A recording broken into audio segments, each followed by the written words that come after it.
Welcome to a Friday edition of Yahoo Sports Daily. She's Caroline Fenton. I'm Jason Fitz. We've still got the joy down in our heart because the parade was yesterday, and it was a delight. It was a delight of sight. It was a delight of sound.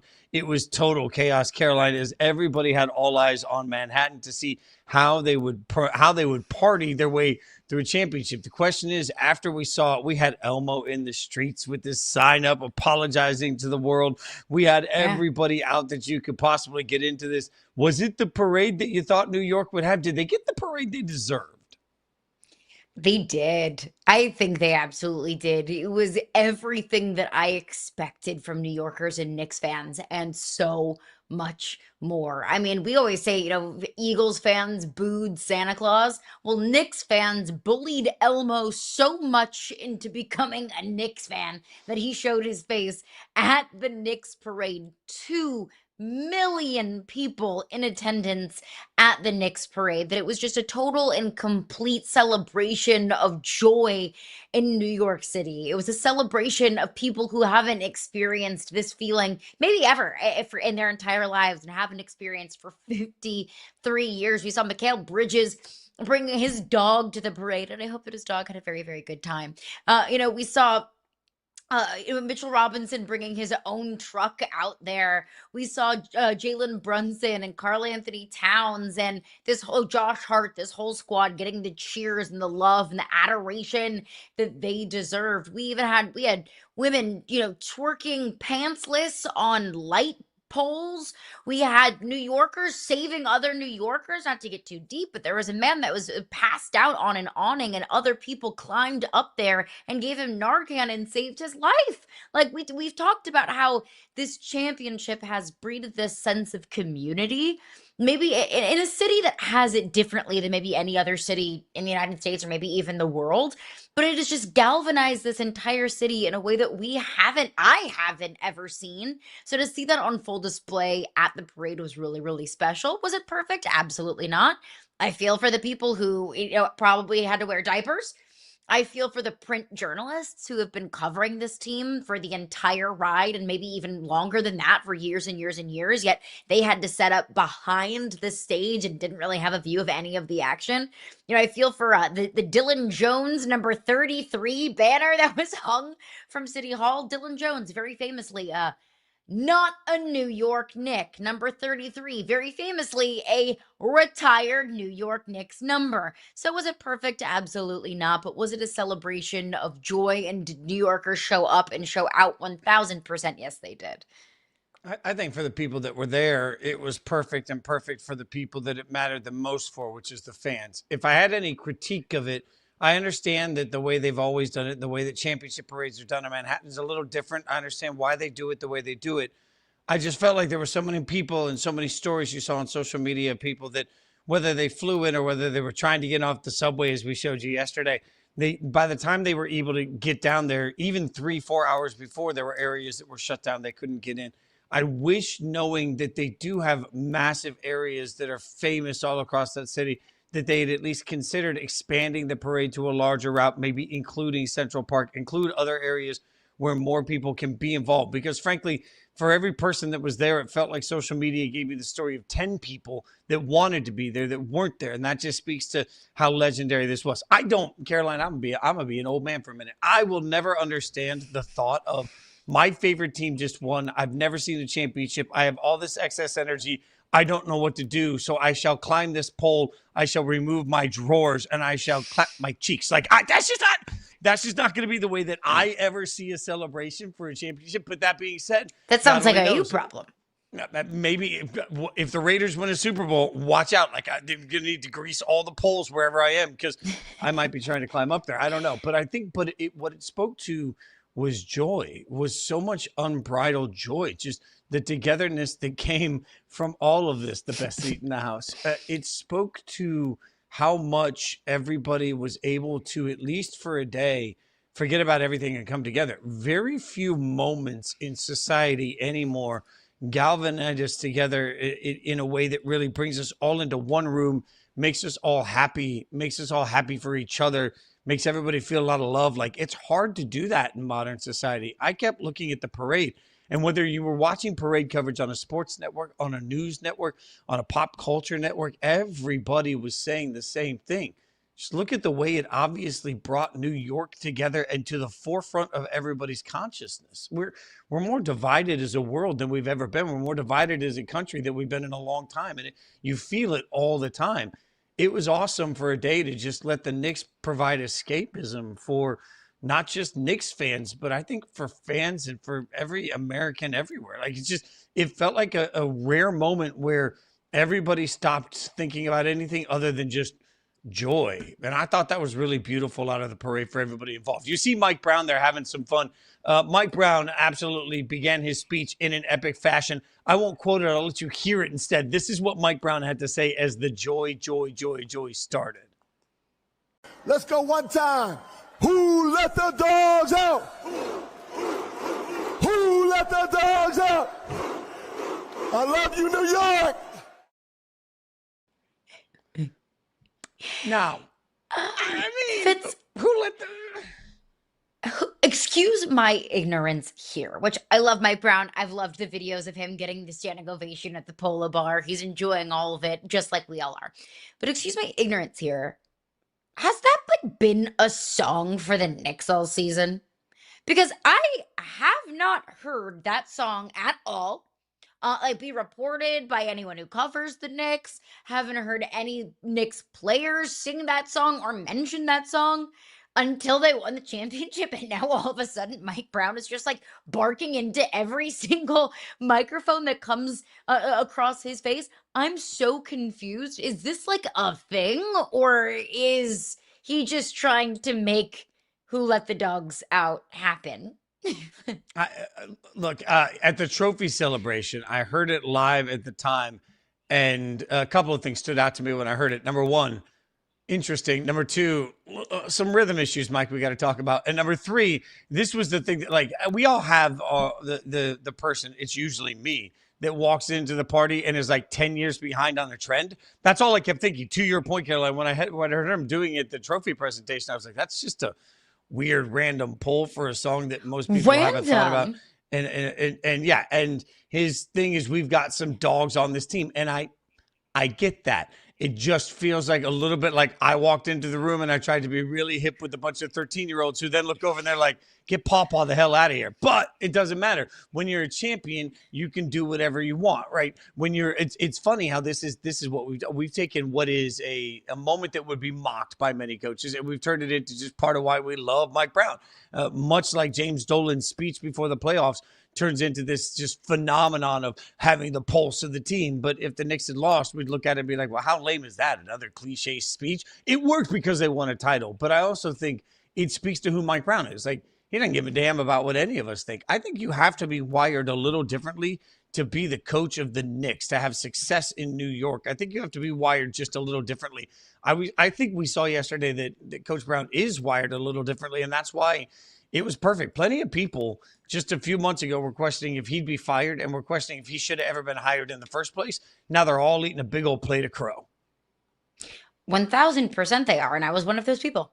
I was one of those people who thought, you're going to fire Tom Thibodeau after he gets you to the Eastern Conference Final, and you're going to hire this guy who wasn't good enough for the Sacramento Kings.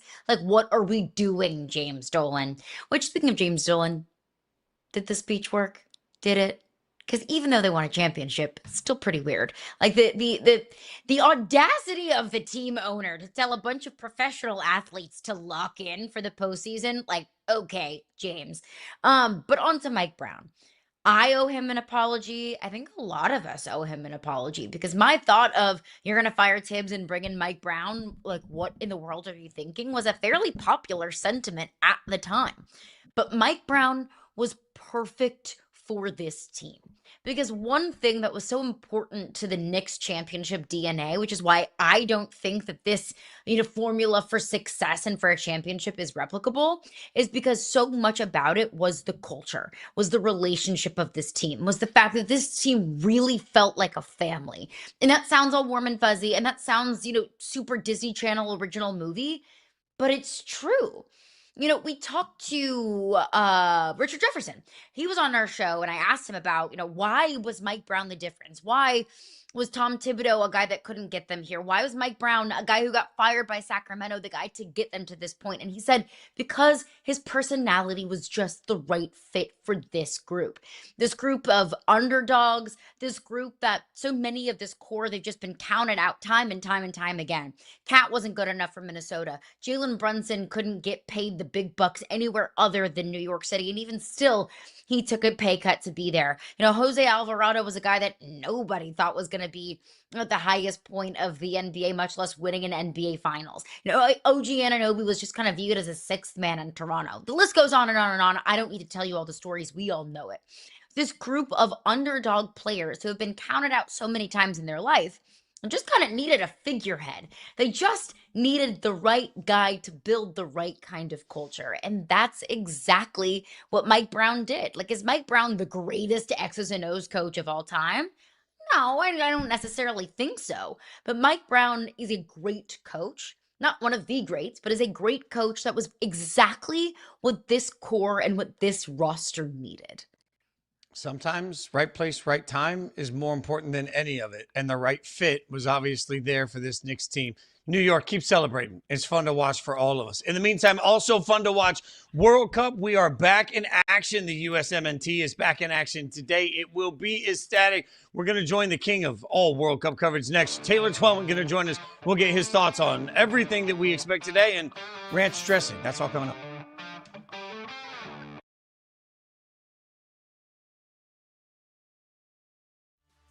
Do you have any advice that you could give to Christian Pulisic about how to handle this World Cup?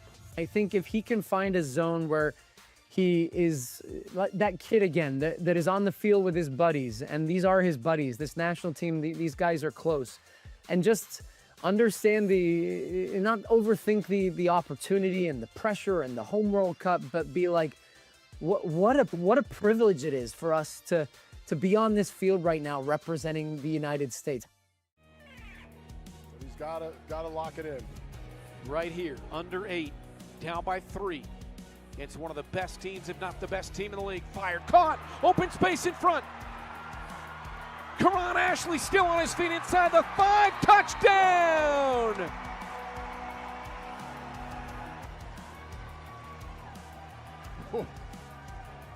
This is again why we love the indoor football league. I was honestly like going through the free agency process for the first time, kind of like, taking it how it came to me.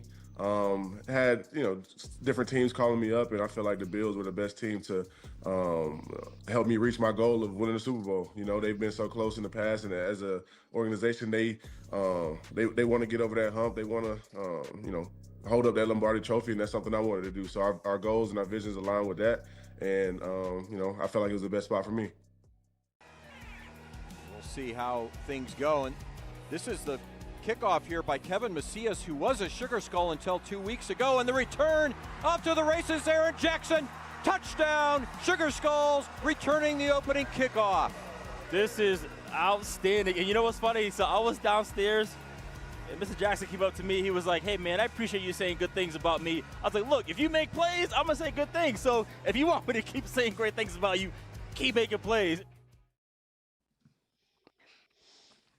This is an actual tweet. You are not being trolled. This is from TSA that handles security at airports. And it says, if you're visiting for a very large sporting event and you happen to discover ranch while you're here, please pack it in your checked bag on the way home, because they are having such an issue with international travelers coming in for the World Cup that have discovered ranch, and they're trying to carry on suitcases full of it. Taylor Twellman, elite ranch is elite, but anything else is just glorified mayonnaise. Why are we so obsessed with ranch dressing? Oh, boy, we are obsessed with a few things. And I've lived outside of this country and played outside of this country for 3 years of my life. We are obsessed with condiments that the rest of the world is perplexed by. Ranch is probably top 3. And when I put ranch on my pepperoni pizza in Munich, Germany, a lot of people lost their you-know-what. They were like, what are you doing? And then they tried it. And I came home and I brought 14 bags of ranch dressing. I'm just thinking about if the ranch explodes in their checked bags, and that's, I mean, after a Do they long lick their international clothes? flight, you have no other choice. This is your contraband. You don't want to waste it. If you were visiting the U.S. and you had one American piece of contraband to bring back, they're bringing back ranch. What are you bringing back? Oh, man.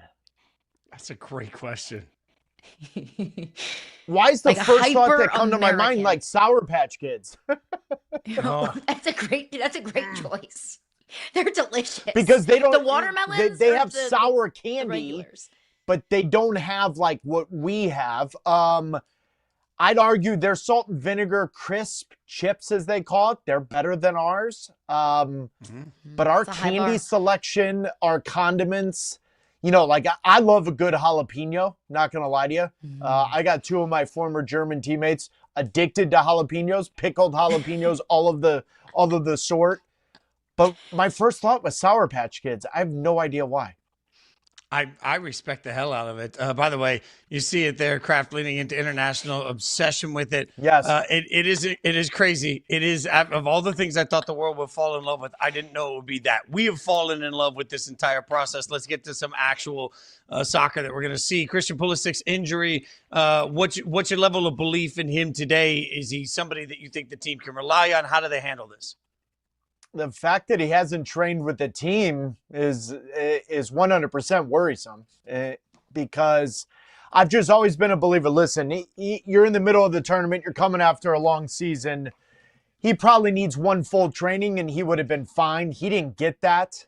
And I have now publicly said for almost 24 hours, I'm not risking it. I'm not. You gave yourself a real good head start with the 3 points against Paraguay.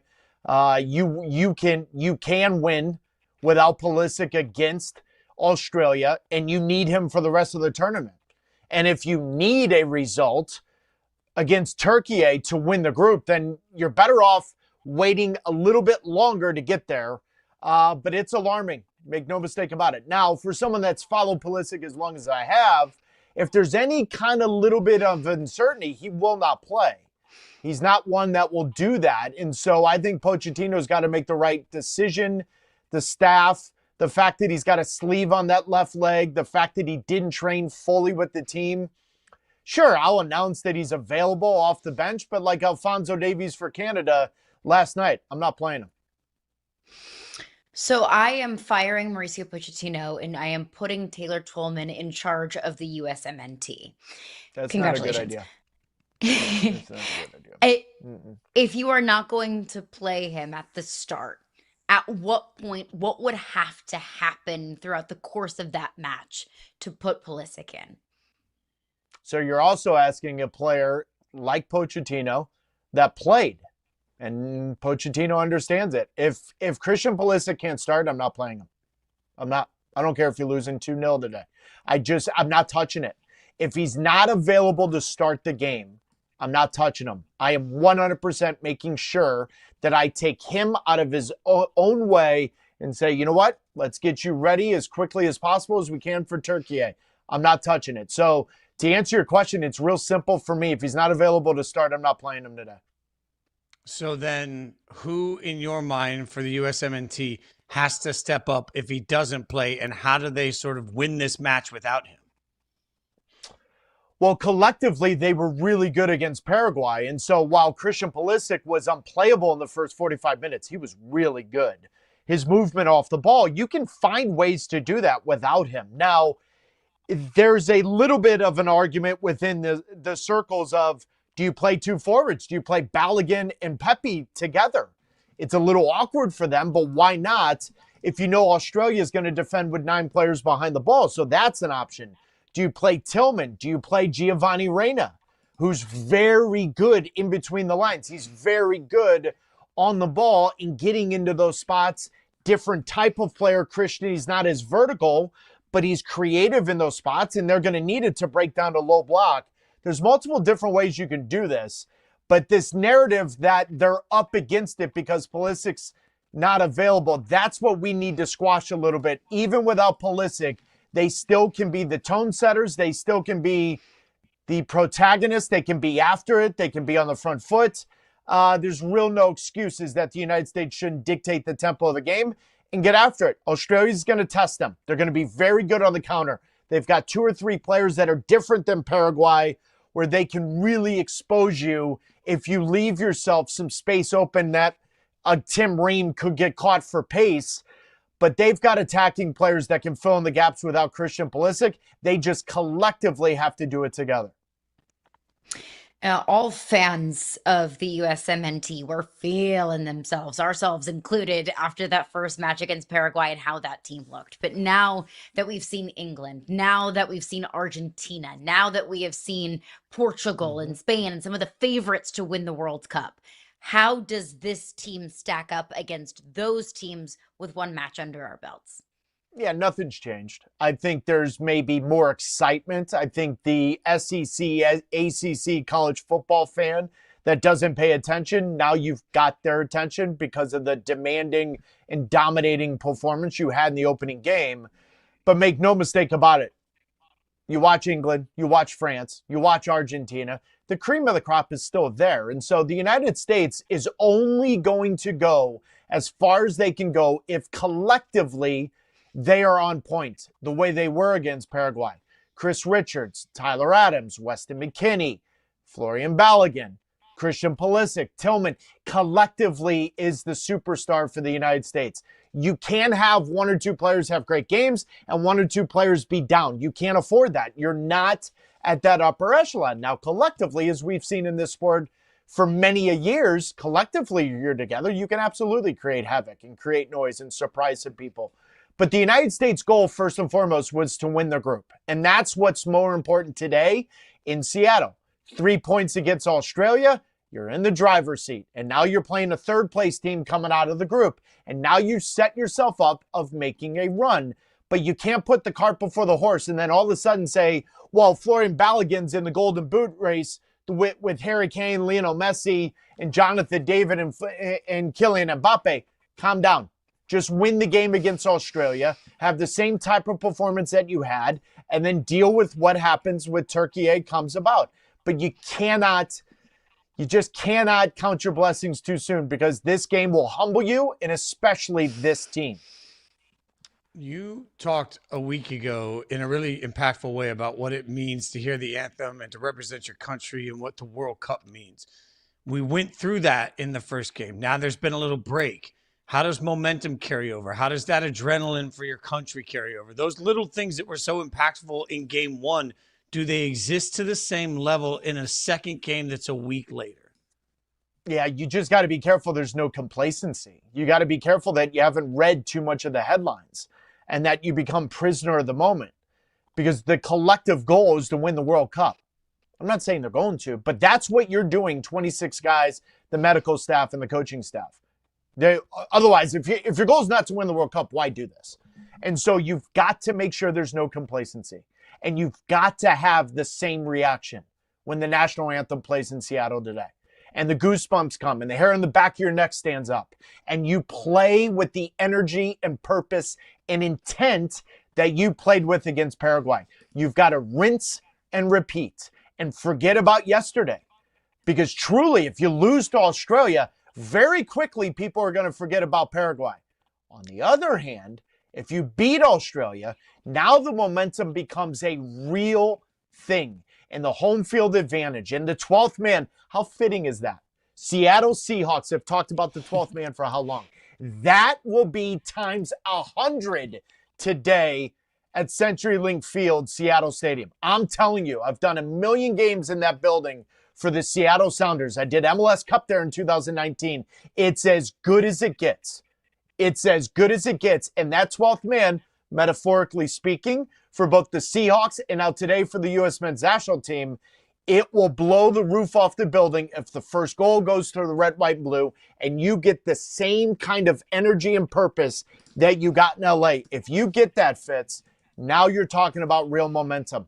But if you don't get that and you lay an egg, then you've kind of in this 180-degree circle where now you're going to be skeptical if you even get out of the group against Turkey. There is no doubt that is one of the great professional sports venues that we have here in the US. Just about 6 hours, give or take, until that game starts. What are you looking for against this Australia team, and what are the keys for this USMNT? I'm very interested to see the lineup because I don't think Christian Pulisic starts. And I think the message is going to be sent from Pochettino of what that looks like. Does he also maybe change a little bit and say, we want to go definitely 3 in the back because we know we can overload the midfields? But the United States has not won a consecutive match at a World Cup since 1930. And so that is the mentality that I want to see. What kind of energy do you have? And what kind of purpose do you have? And I know those are simple terms, but I'll tell you 10 minutes in, I'll text both of you if you want to, whether or not they have it or not. Because what they had Friday night was the occasion and the energy matched itself. They weren't overwhelmed. It was a real privilege with that pressure. That's very rare for the United States men. So 10, 15 minutes in, remind Australia that you are in the United States of America. You're playing in the Pacific Northwest. You are in our house, and we're coming. And we're going for it. And we're not scared. That's the kind of performance I want to see. That's the mentality. The longer Australia frustrates the United States, and I'm not talking about the scoreline. The United States can win 1-0 today and absolutely dominate the game the same way they did against Paraguay. That's where the American sports fan public is going to get this wrong. The scoreline has nothing to do with it. It's the performance. But if Australia is frustrating and clogging up the midfield and there's no shots and they're a threat on the counter going the other way and they're a threat on set pieces, then anxiety builds in the building. But if the first 15, 20 minutes, the United States is on the front foot, they're playing 1,000 miles an hour, they're suffocating Australia, then that 12th man becomes massive. And then that becomes a real issue for Australia and their ability to be collectively cohesive in the moment. You got to be patient while being chaotic. And I know that's an oxymoron. You've got to be patient and understanding. It may take you a while for the goal, but if you play chaotic and you really create chaos for Australia, then you're going to have the upper hand. We got to give a little love in this. I know we talked a lot of the USMNT, but Mexico got a 1-0 victory over South Korea. What did you see there? What do you make of it? I've said this all along. The amount of anxiety that is in the building for Mexico in a home World Cup qualifier, in any home game, it builds. The longer the game isn't pleasing. They're very similar to Yankees fans.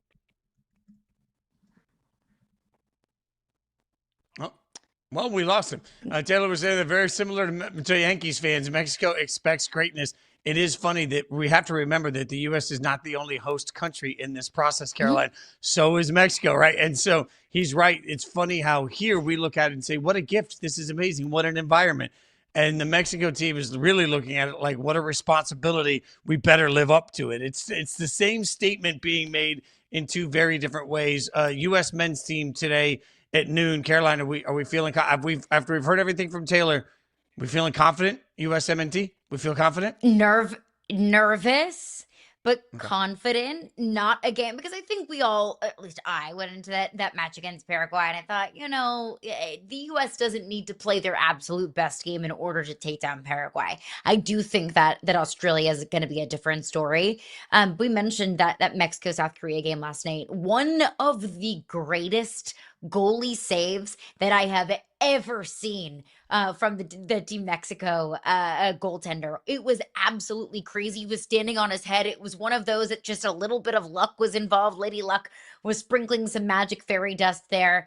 So absolutely saved the game there. And they were playing in Guadalajara last night. I have a good friend of mine who lives in Guadalajara, and he was saying that the streets were going absolutely crazy, lighting stuff on fire, everybody cheering and chanting. And that is just after winning one game to advance to the round of 32. I can only imagine, Taylor, how wild Guadalajara, the rest of Mexico, is going to be if the the Mexico men's national team, continues to keep winning games. Well, you can check Taylor out with us. He's with us every Monday, Wednesday, Friday throughout the World Cup, doing great work I'm going to put some shekels on USMNT today. I feel pretty good about it. All right. We'll keep you Go ahead. updated on the World Cup just a few hours away. But coming up, we had it last night. Angel versus Caitlin, and it was heated. We'll tell you about it next.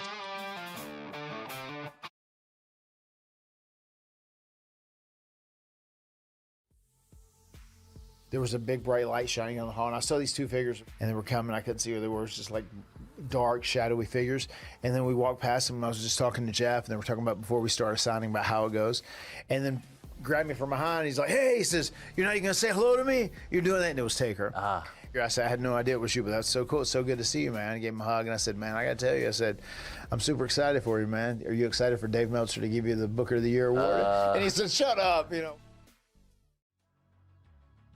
How do you sort of take your game to the next level in what is now a split backfield? Yeah, you always need a split backfield running back. We take a lot of hits. We get hit every play, either for you blocking or running. And I say Montgomery, he been doing a great job just going off of just learning my style of play, me learning his style of play, learning new things. You always need a tandem 1-2 punch in the backfield. Sometimes you need a 3-punch. So just getting that in, and we just getting to work right now. Got to get a touchdown on this possession. Stepping up Garrett. Garrett surveying. He wants it all. End zone Flavors is there, but it's pulled away by Cook. Cook pulled it out of the air and out of the hands of Flavors for a Northern Arizona touchdown. That just happened. In my mind, I'm thinking INT, ball game's over. Marlon Cook says, give me this. I need it. Myles Garrett traded to the Rams. They're trying to live in two worlds where they've got an eye on the future with the quarterback they took this year, but also clearly, maybe more than any other team we've seen, trying to push here for a Super Bowl, which the burden of expectations is going to be tough on that team this year. Like it is, sometimes I kind of roll my eyes at the Super Bowl or bust idea, but this really is like, that's it. Like Super Bowl or bust. Everything else it would be a failure of a season. Angel Reese last night versus Indiana, 21-11 on 8 of 14 shooting, gets her first win against Caitlin since they were rookies. Caroline, I think that's important, okay? Because hear me out. We always talk about heroes and villains, and I want to be very, very clear here. I am not calling anybody involved in this a hero or a villain, but what becomes interesting in Caitlin versus Angel is that some people have decided that one is a hero, one's a villain, no matter where they fall on all of this. Again, I'm being very clear. I am not coming in calling anyone a villain. But what we do see is that whether your rooting interest is you love Caitlin or your rooting interest is you love Angel, for whatever reason, there's a whole group of people that have then decided that part of the responsibility of that rooting interest is to then be the active rooter against. If you love Caitlin, you must hate Angel. And if you love Angel, you must hate Caitlin. That's the way everybody seems to go on this. You can't sustain that energy, though, unless both sides sometimes get the W. I think last night, Angel playing her tail off in a win over Indiana was substantial for one, because I want this drama. I don't care who wins or loses. I just want to be able to talk about the drama with it the whole way through. So I think last night was huge for the continued conversation of Angel versus Caitlin. 100%. You can be a fan of Angel, and you can also be a fan of Caitlin Clark. And you can also be a fan of Paige Beckers. And you can also be a fan of Asia Wilson. Like, breaking news to everybody out there who obviously gets so bothered by my, being intrigued by the performances of multiple players in the WNBA. Like, you are allowed to do that.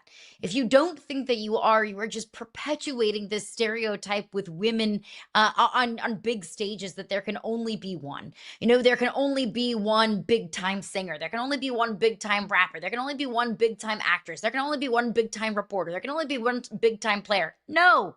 There can be multiple. We can enjoy Angel and enjoy Caitlin Clark at the same time. It's okay. We're allowed to do that. And this rivalry that we have between them, both of them can shut it down as much as they want.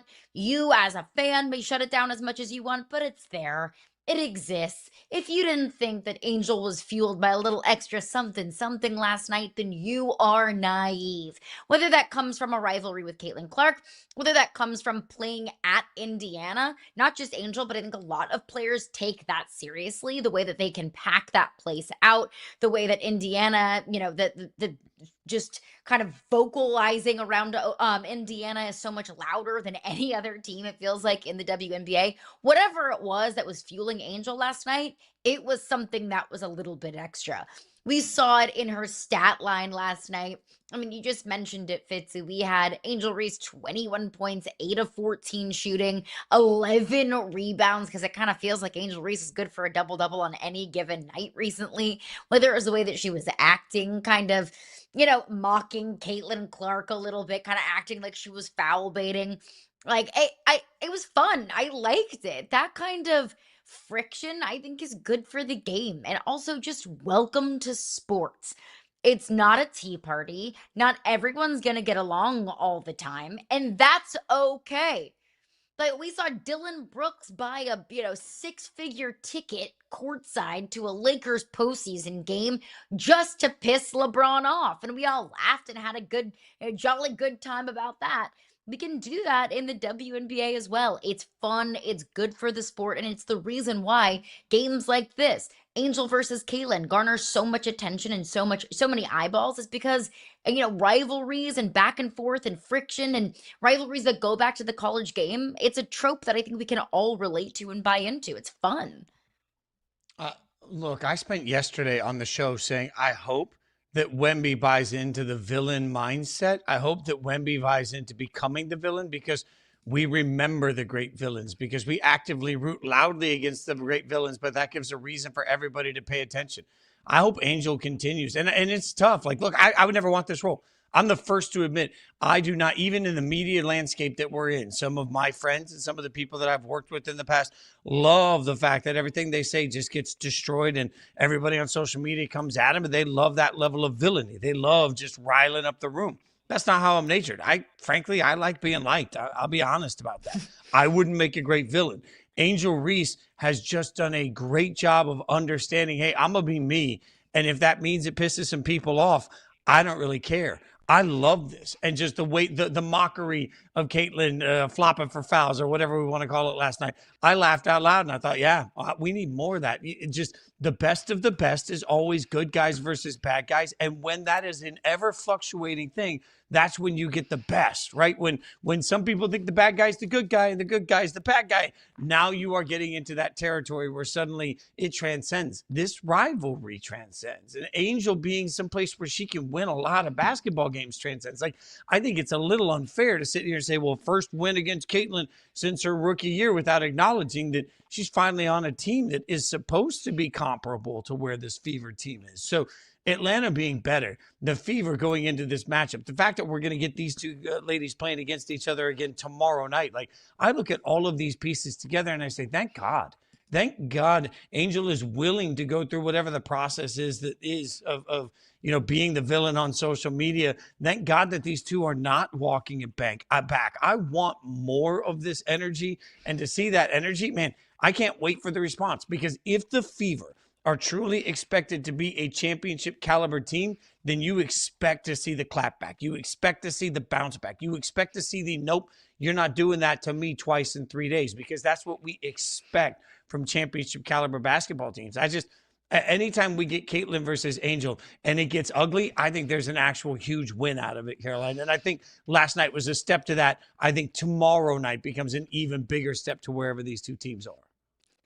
And it wasn't even ugly. Like, it was two fierce competitors being competitive and showing that side and showing their teeth a little bit. It was so vanilla. Everybody calm down. But you mentioned how they're playing tomorrow. That game, I think, just got that much more interesting, because Indiana goes to Atlanta, and Atlanta is going to take that personally. But they are going to be kind of, protecting their own home turf. But I mentioned it. These are two fierce competitors. You will not find somebody who wants to win deeper in their core anyone more than Caitlin Clark wants to win, or Angel Reese wants to win. I always mention that funny Michael Jordan and I took that personally meme. That's how I view both of these players. Angel Reese and Caitlin Clark, they both take it personally. And that's not a bad thing. That's actually a great thing. That's what makes them fierce competitors. That's what makes them certified winners all the way down to their cores. So we now, these two teams have faced twice this year. Indiana won the first matchup. Obviously, we know Atlanta won that matchup last night. They go back to Atlanta. This is going to be kind of for the season series. This is going to be, oh, now Atlanta gets them at home because they played twice in Indiana. And you know that Caitlin Clark is pissed off. You know Caitlin Clark is pissed off that they lost. You know that Caitlin Clark is pissed off that Angel Reese was kind of mocking her a little bit. You also know that Caitlin Clark is pissed off that Angel Reese debuted her new colorway of her shoe last night on a night when Caitlin Clark was debuting her shoe, on a night when Caitlin Clark was kind of alluding to it on social media, and she took a page out of the Taylor Swift playbook and had some Easter eggs, and it was just debuted yesterday on social media, and we saw the blue shoe. She wore the blue shoe last night. She was wearing the friendship bracelets of when the debut date of the Caitlin Clark shoes were going to be. But then Angel Reese comes walking in with her new shoe. Oh, you think that was a coincidence? Oh, you think that Angel Reese's team had no idea when Caitlin Clark was going to be wearing her shoes?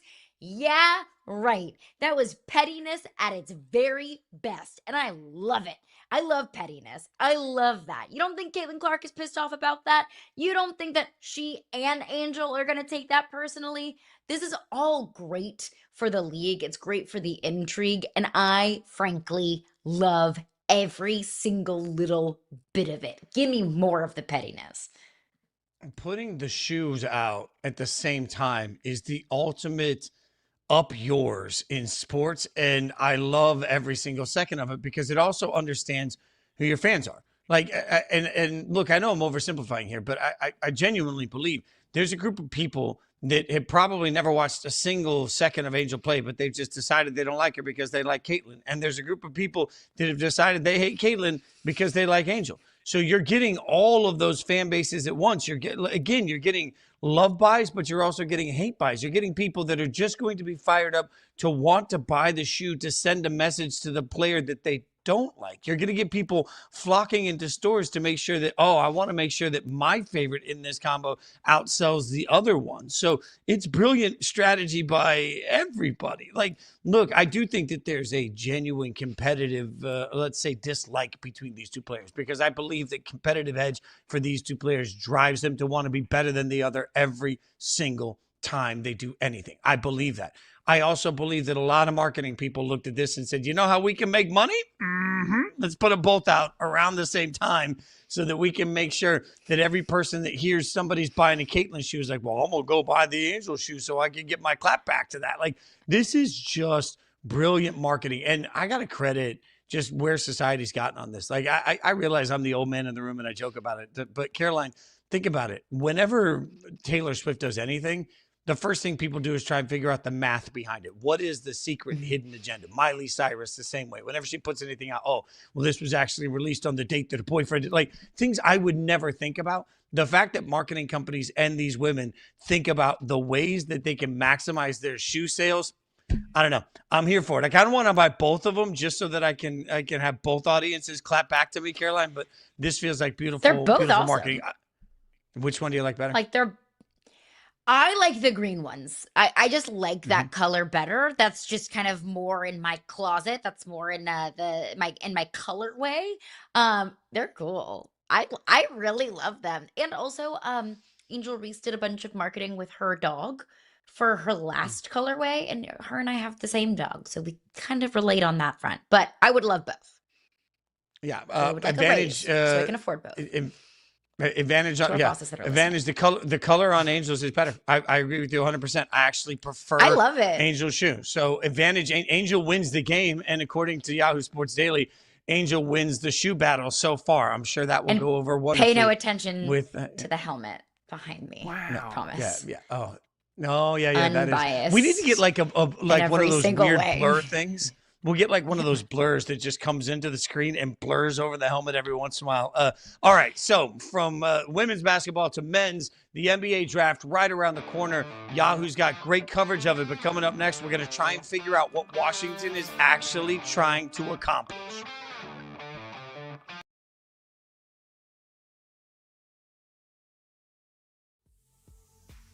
There was a big bright light shining on the hall, and I saw these two figures, and they were coming. I couldn't see who they were. It was just like dark, shadowy figures. And then we walked past them. I was just talking to Jeff, and they were talking about before we started signing about how it goes. And then grabbed me from behind. He's like, hey, he says, you're not even going to say hello to me? You're doing that? And it was Taker. I said, I had no idea it was you, but that's so cool. It's so good to see you, man. I gave him a hug, and I said, man, I got to tell you, I said, I'm super excited for you, man. Are you excited for Dave Meltzer to give you the Booker of the Year award? And he said, shut up, you know. How do you sort of take your game to the next level in what is now a split backfield? Yeah, you always need a split backfield running back. We take a lot of hits. We get hit every play, either for you blocking or running.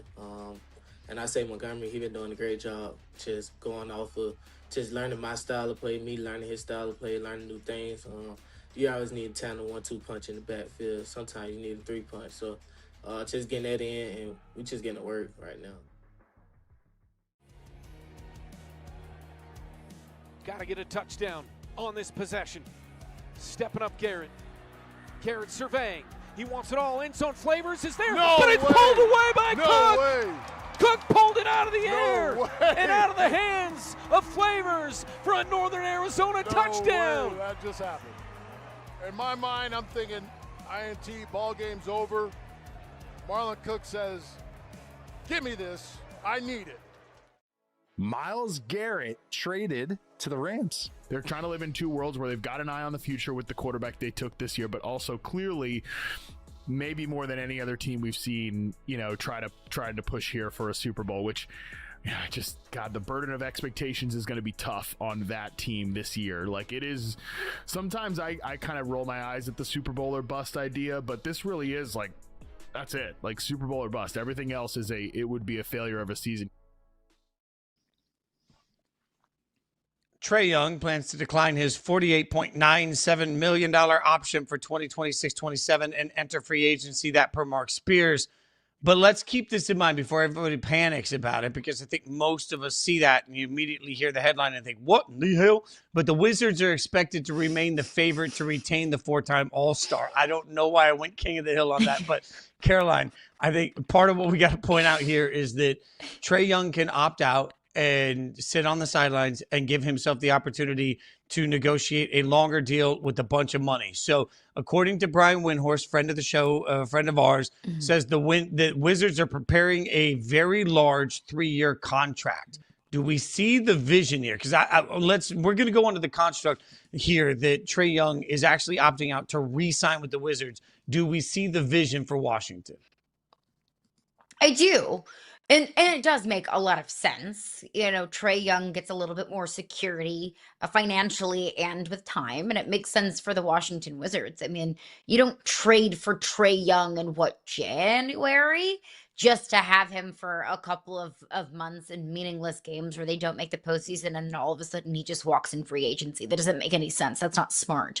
So it makes sense for all parties involved. The Wizards traded for Trae Young, probably understanding that they were going to be signing him to a longer term contract, which is what makes you feel, why you want to go through with the deal and trade the assets that it required to trade for Trae Young. And then for Trae Young, he gets what he wants. He wants security. He wanted kind of a fresh start in Washington. But I see the vision for the number 1 overall pick too. If Washington does in fact stick and pick at 1, but even if they trade back to, let's say, 3 or 4 or 5, if there's a trade partner that wants to get their guy at number 1, well, Washington is going to be building around that player for a long time. That is going to be the focal point of your organization. That is going to be the guy that you ideally, in theory, if you're drafting him with a top 5 pick, that's going to be the guy that you build around for the next 10 to 15 years. So what that does, what signing Trae Young to a longer term deal does is, give that young player a veteran who's seen a lot of basketball and played a lot of basketball and played at high levels in the league, gives that young guy someone to learn from, whether it's in a mentor kind of capacity or if it's just by osmosis, just watching the way that Trae Young works and operates and how you can be a star in this league. That young player has someone to learn from. What it also does is it takes a lot of pressure off of that young player, off of an 18, 19, 20-year-old player who's learning how to be an adult and also a professional and also learning how to play in the NBA at a very young age. What it does is it doesn't put the weight of the franchise and the fan base and the world on their shoulders. Kind of splits the load. I very much so believe in having a veteran in the room for that exact reason. it just takes the pressure and the attention off of that young player. Not completely, but at least slightly. That's why I kind of loved it for the Raiders, for example. When the Max Crosby trade didn't go through, I thought that's the best thing for Fernando Mendoza. I know they play on opposite sides of the ball, but still, Max Crosby is still going to be, the face of that organization. And so is Fernando Mendoza, number one overall pick, quarterback. I get it. I know that. But at least Fernando Mendoza can split that load a little bit. So whoever they draft, whether it's AJ Debonsa, number one overall, whether it's Cam Boozer, whether it's, choose your own adventure here. Now that guy not only has someone to learn from, but that guy has somebody to help carry the load. I think back to some of the things Jerry Ferraro was talking about yesterday with us about the Knicks and some of their draft processes and some of the picks that they missed on. And you think about how at the time they were regarded as quality picks. It just didn't work out because it takes the right combination.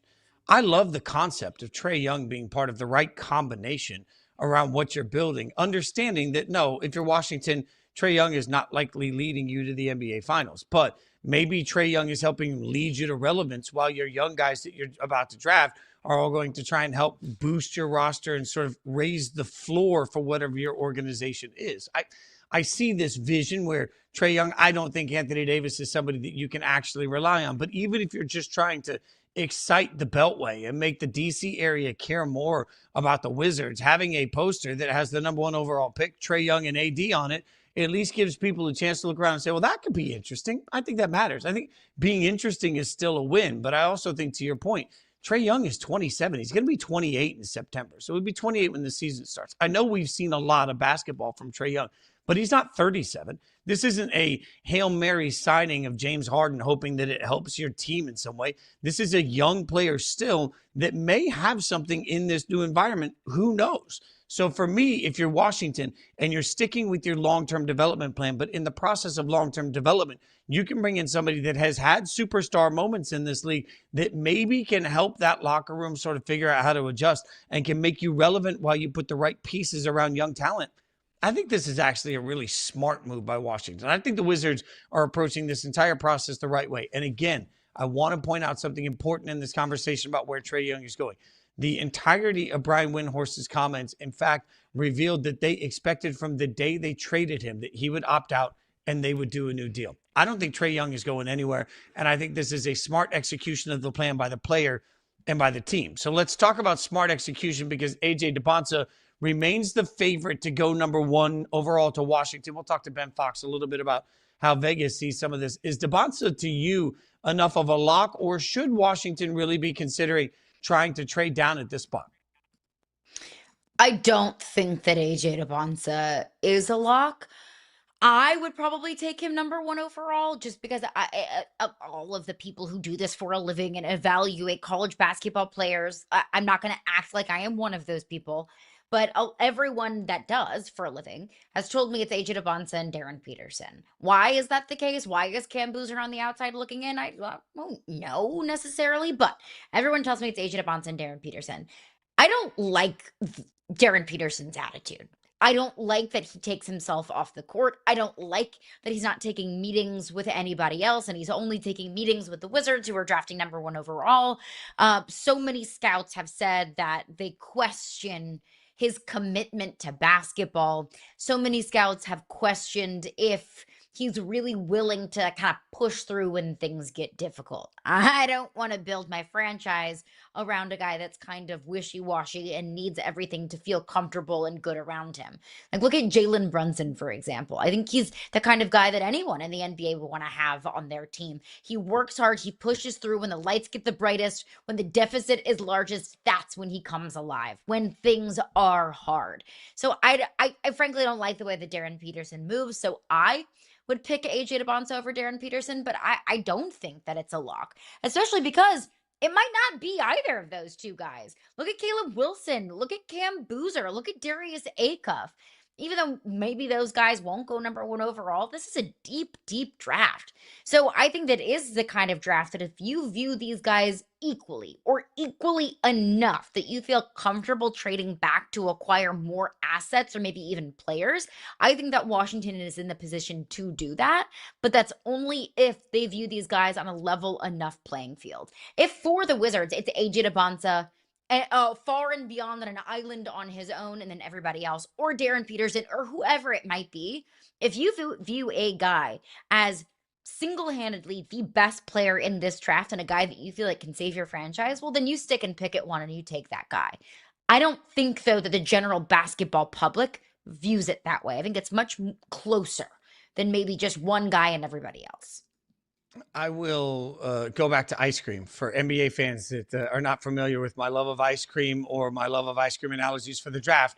Hear me out. If you walk into an ice cream shop and there are 3 people in line and there's only 3 scoops left, one's vanilla, one's chocolate, one's strawberry. All right.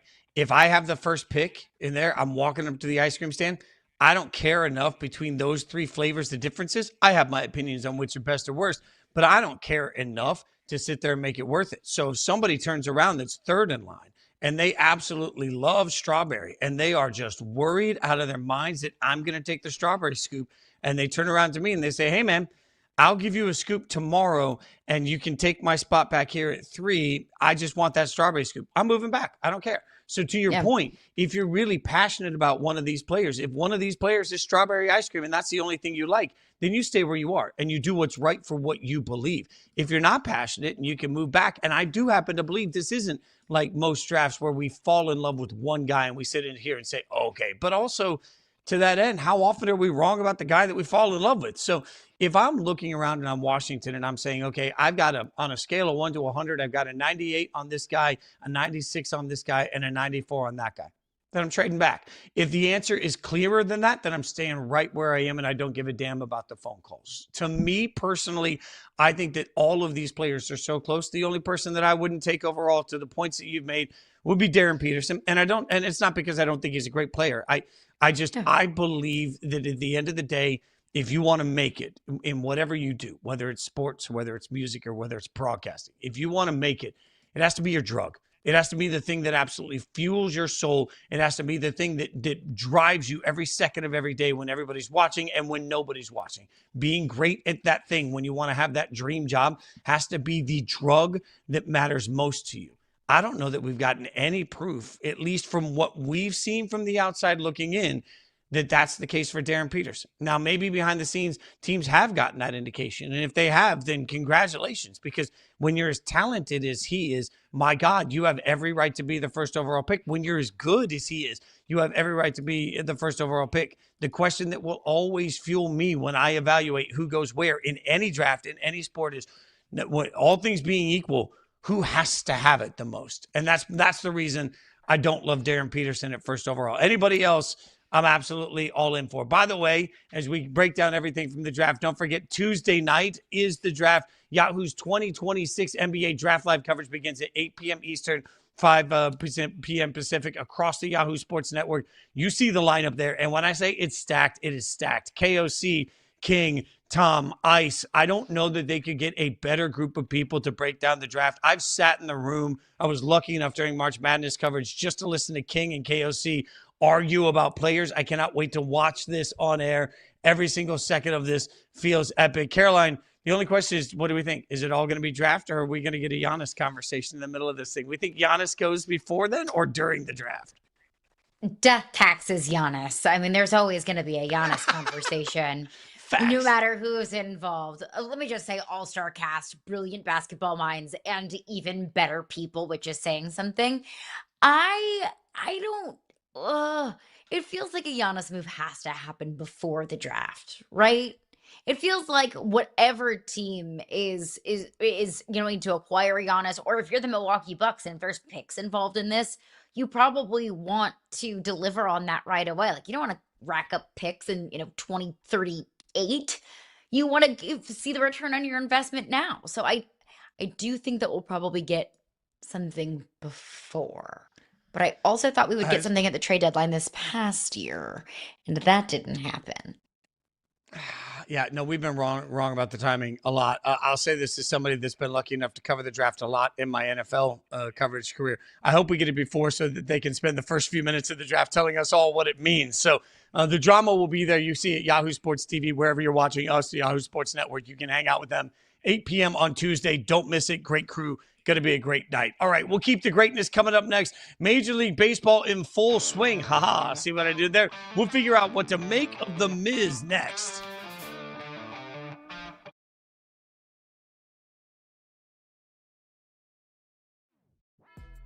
Why is it still difficult for the U.S., especially the U.S. men's national team, to sort of be this bigger power? I think there's two things. One, you can't price out the working class from games, and it covers every culture, every demographic.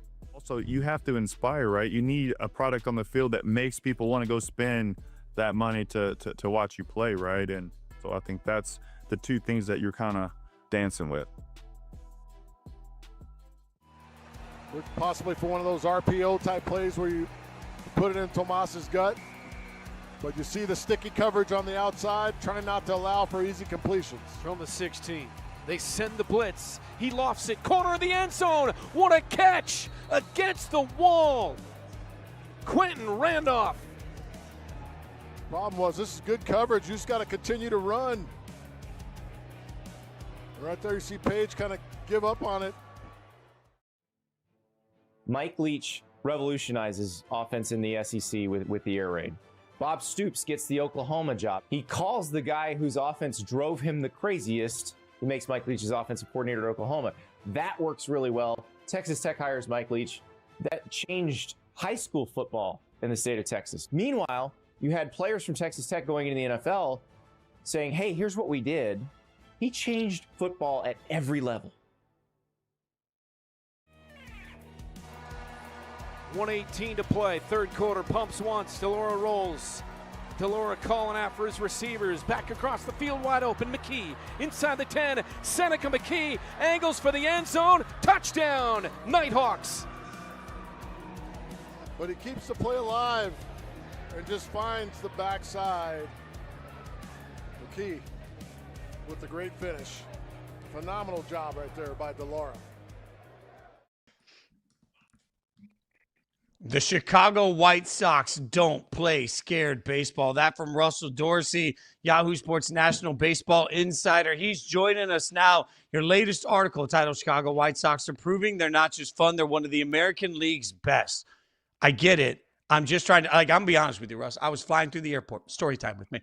I was flying through the airport in Chicago a few months ago, and there's a White Sox at Midway. I think it's at Midway. There's a White Sox bar in the airport. And my thought was, man, why are they doing that to White Sox fans? Like, you're trying to get out of town, and you got to sit there and see this bar every time. What changed? How do you go from being what this White Sox had been to suddenly being what the White Sox are? It takes a couple of things, Jason. It takes actually, good morning. I'm glad to be on with you guys again. It takes good fortune and it takes player development. So the White Sox have had good fortune when it comes to, number one, the American League has not been good. And I think that has put a magnifying glass on this young, fun, and hungry team in the Chicago White Sox. Also, they've had guys like that guy right there on the left, Colson Montgomery, be able to take his game to another level. You saw what he did in the second half last year, 20 homers and a little bit over 240 at bats. He carried that over into this season. And I remember talking to him for a story I did on Yahoo last year. And he said, it feels like we're building towards something. It feels like guys in this room are ready to go to the next level. And then a year later, we see them doing just that. They get Munetaka Murakami, even though he hasn't been in their lineup for the last couple of weeks dealing with a hamstring strain. He's been one of the best stories in Major League Baseball this year. He was the first player to get to 20 home runs. He was hitting a homer every other game for the White Sox and become, a real dangerous hitter that brought that lineup together. They haven't even had Kyle Teal, their starting catcher, all year long. And so it's a team of young, fun, and hungry players that have been able to be in that lineup while, dealing with the losing that they did 2 years ago. Guys, they lost 121 games 2 seasons ago, the most losses in the history of Major League Baseball. And 2 seasons later, those guys have started to develop, guys like Miguel Vargas, who will likely be an all-star this year. And they're using that energy, that youthful energy, to put themselves on the map in Chicago. I mean, 2 years ago, they were impressively bad. I was Yeah. almost like rooting for the White Sox to lose, not because I don't love the White Sox, but because I was like, break the record, do it. Yeah, if you're going to be bad, go all the way. Go all in on being bad. And to your point, the White Sox aren't just fun because they are fun, but they're actually good. First place Yeah. in the AL Central. But if you look at this team, if there is one maybe Achilles heel or reason why they might have an early exit from the postseason, what would it be, and how could they maybe address that at the trade deadline? It's starting pitching, Caroline. I think when you look at this team, they have a strong core of young position player talent. They're going to get Munetaka Murakami back here in the next couple of weeks. They're going to get Kyle Teal back behind the plate. That's going to lengthen out and strengthen their lineup. But when you look at their starting pitching, they are just as young of a staff as they are in their lineup. Davis Martin has been fantastic for them in this first half. He's been one of the best pitchers in the American League. His last couple of starts has had some struggles. His ERA had gone from, the low 2s to above 3. They, as a team, have a team ERA over 8 in the month of June. So the starting pitching was the question for the White Sox coming into this season, and they had been able to kind of prove some of the doubters wrong. That pendulum has kind of swung back the other way, where you look at they've gotten themselves in a position to add at the trade deadline. And they're not in a position where you start wheeling and dealing your top prospects and prospect capital for all these different players, but they are in a position to add some ancillary pieces to their starting rotation to kind of supplement what they already have. All right, so you know where there's not a pitching question?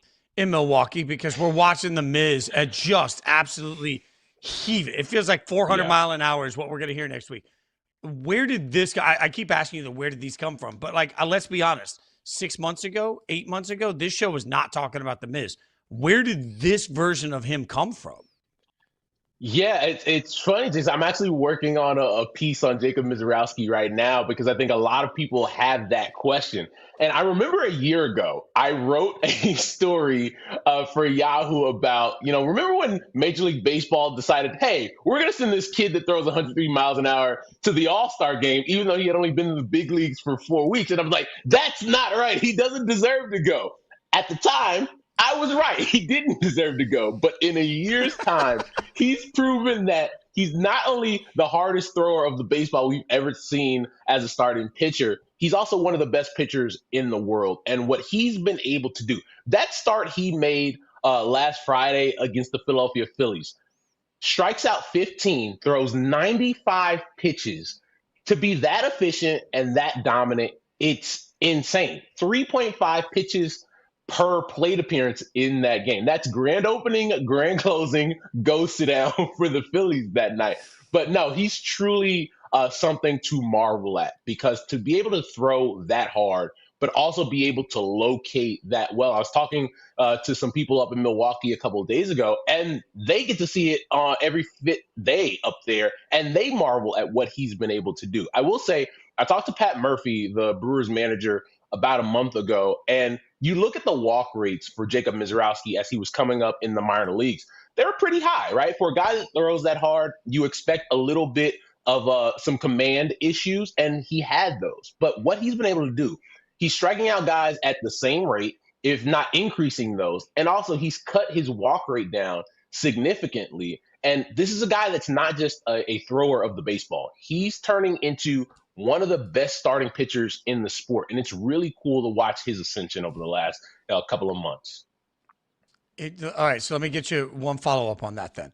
In a world where we see so many managers worrying about pitch count and managing their pitchers constantly, right? Yeah. And he throws that hard. I'm trying to do the math. Is it sustainable? And is there concern about wear and tear to throw that hard this early? Jason, I'm going to say no, because I think there are guys that don't throw as hard as Jacob Misiorowski that get hurt, right? I think when you're talking about pitch counts, like in that start that we're talking about, he threw 95 pitches. He threw a Maddox, right? Like he was efficient in those pitches that he was throwing. And so, no, I kind of think it's luck of the draw or unluck of the draw, if we're going to say that. And I think talking to so many people around baseball about this issue, it's how do you keep starting pitchers, how do you keep relievers healthy? And a lot of teams are starting to just shrug and look at it as an occupational hazard. And yes, they're trying to still figure it out. But I think you've seen teams that have tried to reduce the amount of innings and pitches that guys throw. You've seen teams that try to increase the amount of innings and pitches that guys go. And I look at a guy like Sandy Alcantara a couple of years ago, threw as many innings as any pitcher in Major League Baseball the year he won the Cy Young Award, and then had to go get Tommy John surgery. So it's one of those things I don't think we'll ever have a solid answer on. And the person that figures out that answer is going to be very rich. No doubt about that. I do want to stick on the topic of elite pitching because we heard Tarek Skubal say that Detroit needs to start playing better baseball come the deadline or else. Da-da-da. How do you interpret that? And if you were to look into your crystal ball, what happens with Tarek Skubal? It's over, Caroline. It's over. Like, I don't know any other way. I appreciate that Tarek came out and said, hey, man, we have to start playing better baseball and, make it a tough decision. I've heard it before. Like, I've covered baseball long enough. When guys start saying, hey, we got to make it tough on the front office, I think everybody knows what time it is. I wrote about it last week on Yahoo, what I thought the Tigers should do, and it's time to trade Tarek Skubal.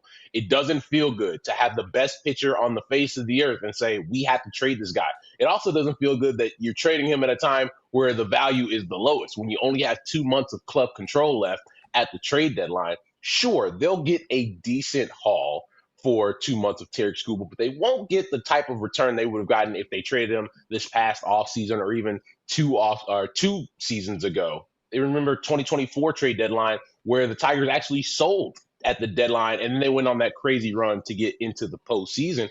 Had they traded Tarek Skubal then, now you're talking about getting some of the top prospects in the entire sport. You won't get that this time around with Tarek Skubal. And I think you look at it overall, the Tigers since June 1st last year have been about 20 games under 500. It's not great. This is the same team that got chased down by the Cleveland Guardians last year after having a 15.5 game lead. That's bled over into the 2026 season. And so you look at the Tigers overall, it's becoming a disappointing end to what could have been an all-in push by the Tigers. I think when I look at the Tigers and what they've been the last couple of years, if you knew that you had a clock on your time with Tarek Skubal, it should have been being aggressive. It should have been going all in. And you look at their moves over the last couple of seasons, they haven't gone all in. They've been fairly conservative in their additions to their roster over the last couple of seasons. And so, yeah, I believe you're going to have a lot of teams calling Scott Harris over the next 6 weeks to try to acquire Tarek Skubal services. What do you do philosophically that we have some cheap teams that are suddenly good this year? So we're talking about the trade deadline. If you're a cheap team that's never been good and suddenly you're outperforming it, do those teams get aggressive and spend money, which is against their nature, or do they let it ride because they're sitting here, they're a cheap team? Like, what do we expect from the Guardians and the Brewers of the world as they come down to these A's of the world as they come down the stretch? So I would look at it this way. Teams that have those lower payrolls that you're talking about, teams like the Brewers and the Rays, I look at them a little bit differently than I look at a team like the Miami Marlins. The Brewers and the Rays are two of the best organizations in baseball, two of the best front offices in baseball. And it's actually pretty interesting that we name those two teams together because when you look at the guys that lead those front offices, when you're talking about Matt Arnold, who used to be in Tampa, Eric Neander, who's the GM down there in Tampa, Andrew Friedman led that Tampa front office for a long time before he went to LA with the Dodgers. The Rays have kind of been this out in the forefront type of front office. And I look at these teams as just being really smart, right? It's one thing where you could be the Dodgers and you can outspend everybody with that same line of thinking that Andrew Friedman had that he brought from Tampa. But when you're a team like the Milwaukee Brewers, when you're a team like the Tampa Bay Rays, you have to be able to win on the margins. And they've been able to, and it's not just 1 year. Like you look at the Milwaukee Brewers and what they've been able to do over the last decade, they've been a team that has been able to win on the margins. They hit on draft picks. We talked about Jacob Mizorowski and others. Like they've been able to hit on starting pitching. They find diamonds in the rough, in their lineup, and have been able to become the front runner in the NL Central each and every season. They're doing it again this year. Yes, I do think you should push your chips all in, and I think the Brewers specifically this year should do it because I thought they were a good team last year before they ran into a buzzsaw in the Los Angeles Dodgers in the NLCS. They're an even better team this season. And when you're having the year that you're getting from Jacob Mizorowski, Kyle Harrison is giving them what he's giving them, and you go out and say, okay, we have one of the best farm systems in Major League Baseball. We wouldn't have to give up our top 3 or 4 prospects. Maybe we could put a package together to get Tarek Skubal for 2 months and say, we can go into a postseason series with a 2-headed monster of Jacob Mizorowski and Tarek Skubal. Yeah, I'm signing up for that. So I think the Rays are in a similar position where they have one of the better prospect groups in all of Major League Baseball. And you're going to be able to say, if we can go into a postseason series with Shane McClanahan, Nick Martinez, and Tarek Skubal, yeah, we'd sign up for that as well. And I think the other thing for these teams and clubs like that is you're rarely going to have an opportunity to acquire a player like that. So why not, in a year where you're having a lot of success, take the gamble on that guy?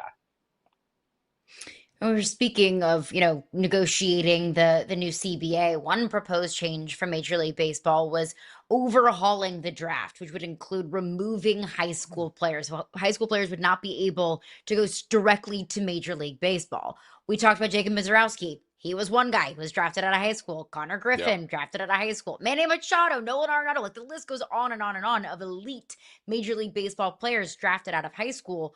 What could that mean for Major League Baseball roster construction moving forward?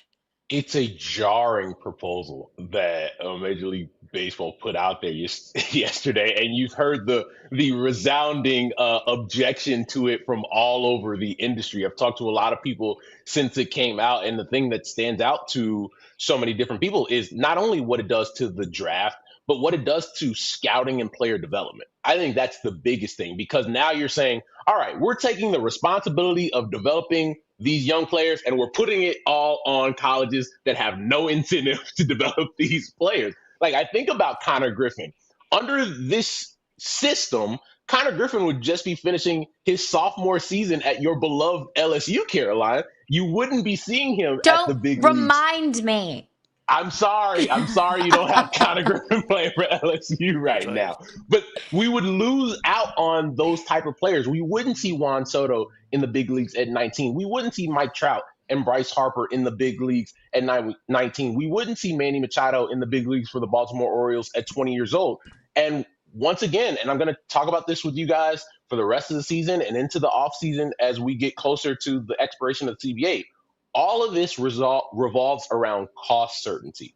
If Major League Baseball and owners are looking at this and saying, we have to increase our franchise valuations. We're watching the Lakers sell for $10 billion. We're watching the Seahawks sell for $8 billion. We're watching all of these franchises are in different sports sell for these crazy numbers. And the San Diego Padres sold for $3.9 billion. Something's not adding up here, and you can't get that increase in a franchise valuation without fixed expenses.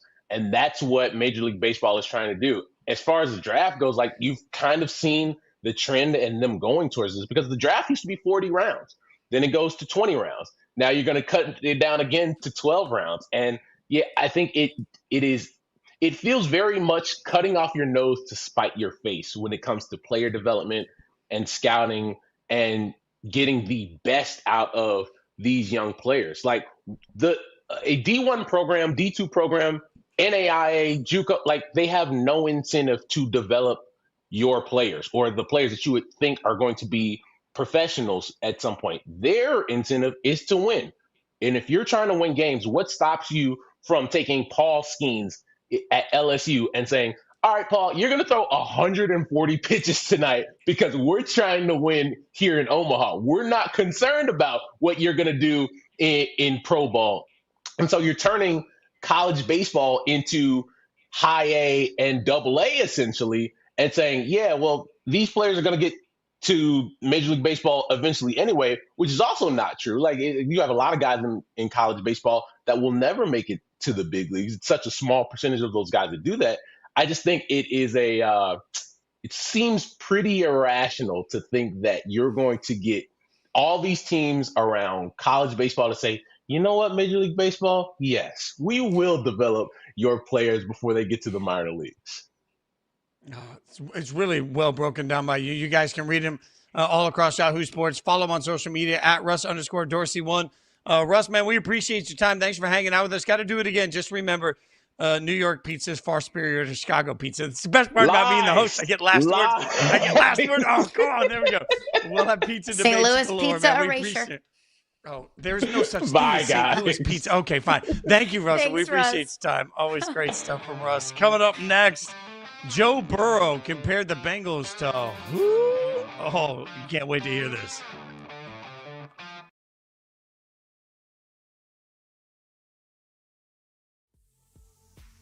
There was a big bright light shining on the hall, and I saw these two figures, and they were coming. I couldn't see who they were. It was just like dark, shadowy figures.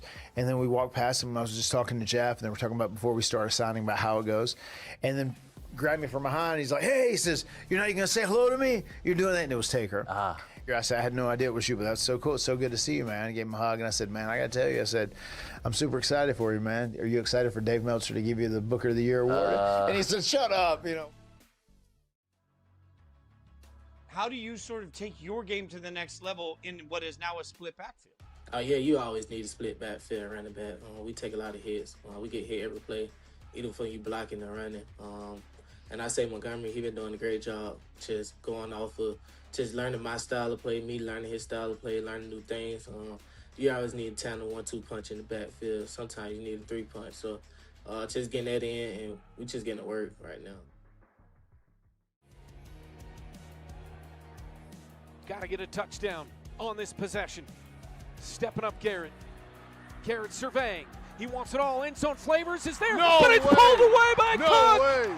Cook pulled it out of the No air way. and out of the hands of Flavors for a Northern Arizona touchdown. Way. That just happened. In my mind, I'm thinking INT, ball game's over. Marlon Cook says, give me this. I need it.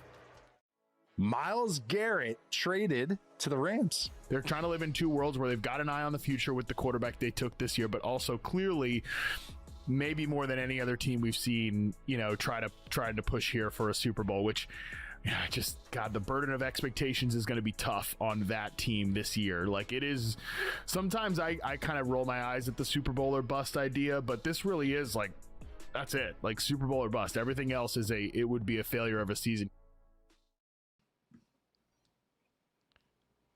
Joe Burrow sees a lot of similarities between the 2019 LSU Tigers and the 2026 Cincinnati Bengals. At least that's what he says. But you go back and watch what I've said before the 2019 season at LSU, I feel very similarly about this team. Caroline, you and I were standing together on the sidelines when LSU won the national championship. That was one of the most incredible Super Bowl national championships I've ever seen.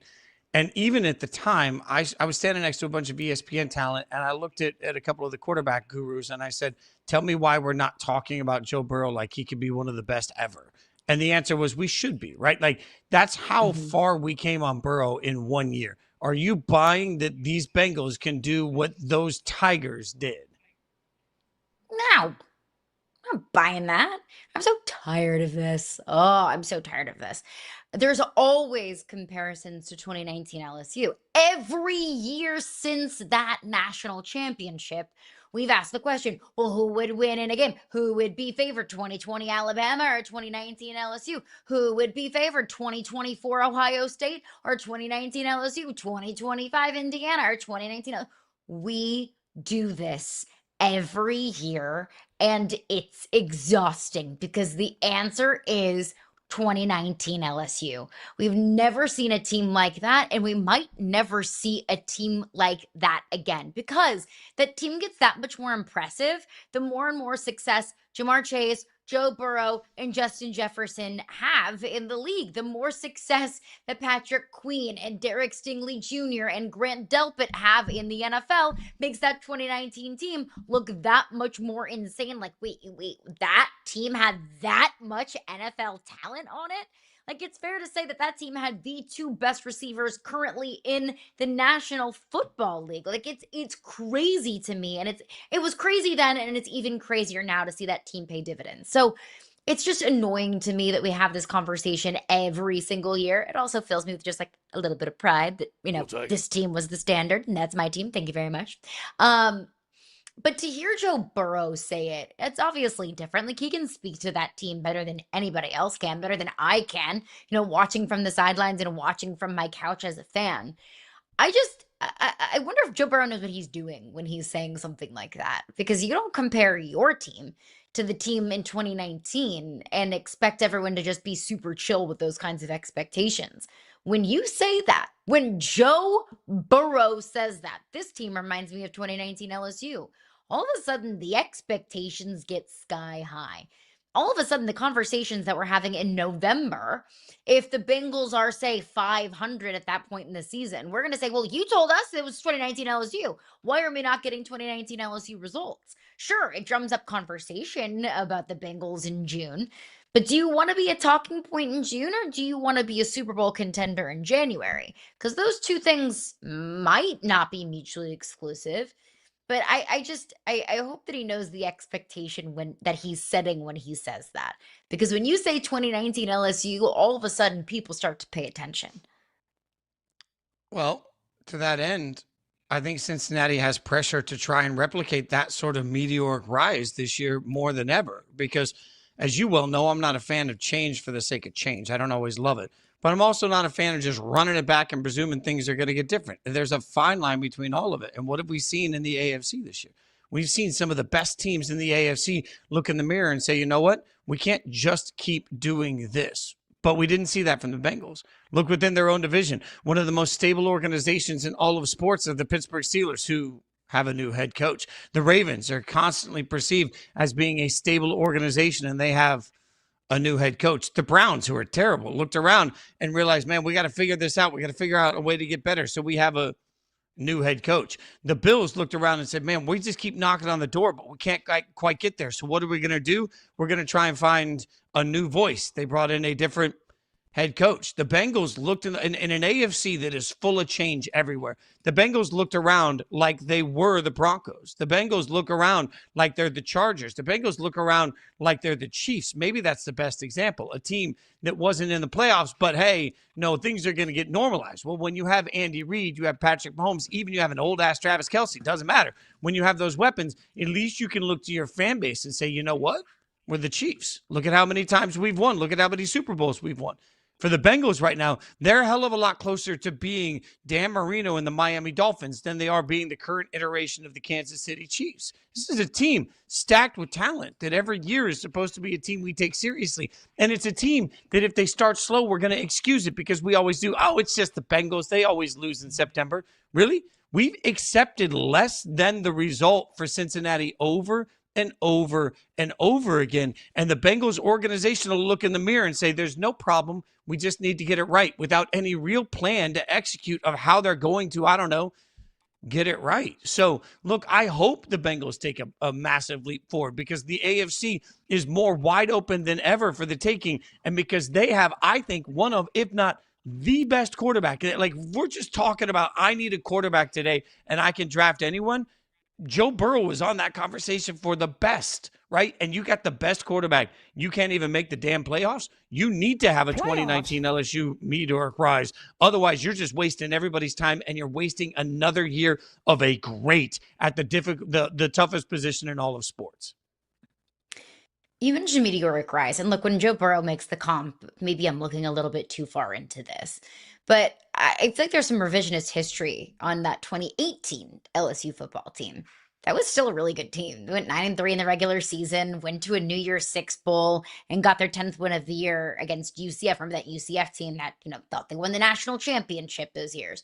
So that was still not a great team, obviously not an elite team, not a national championship contending team, but that was a really good LSU team. And one of those losses came in the 7 overtime game on the road at Texas A&M. They lost 74-72 that year.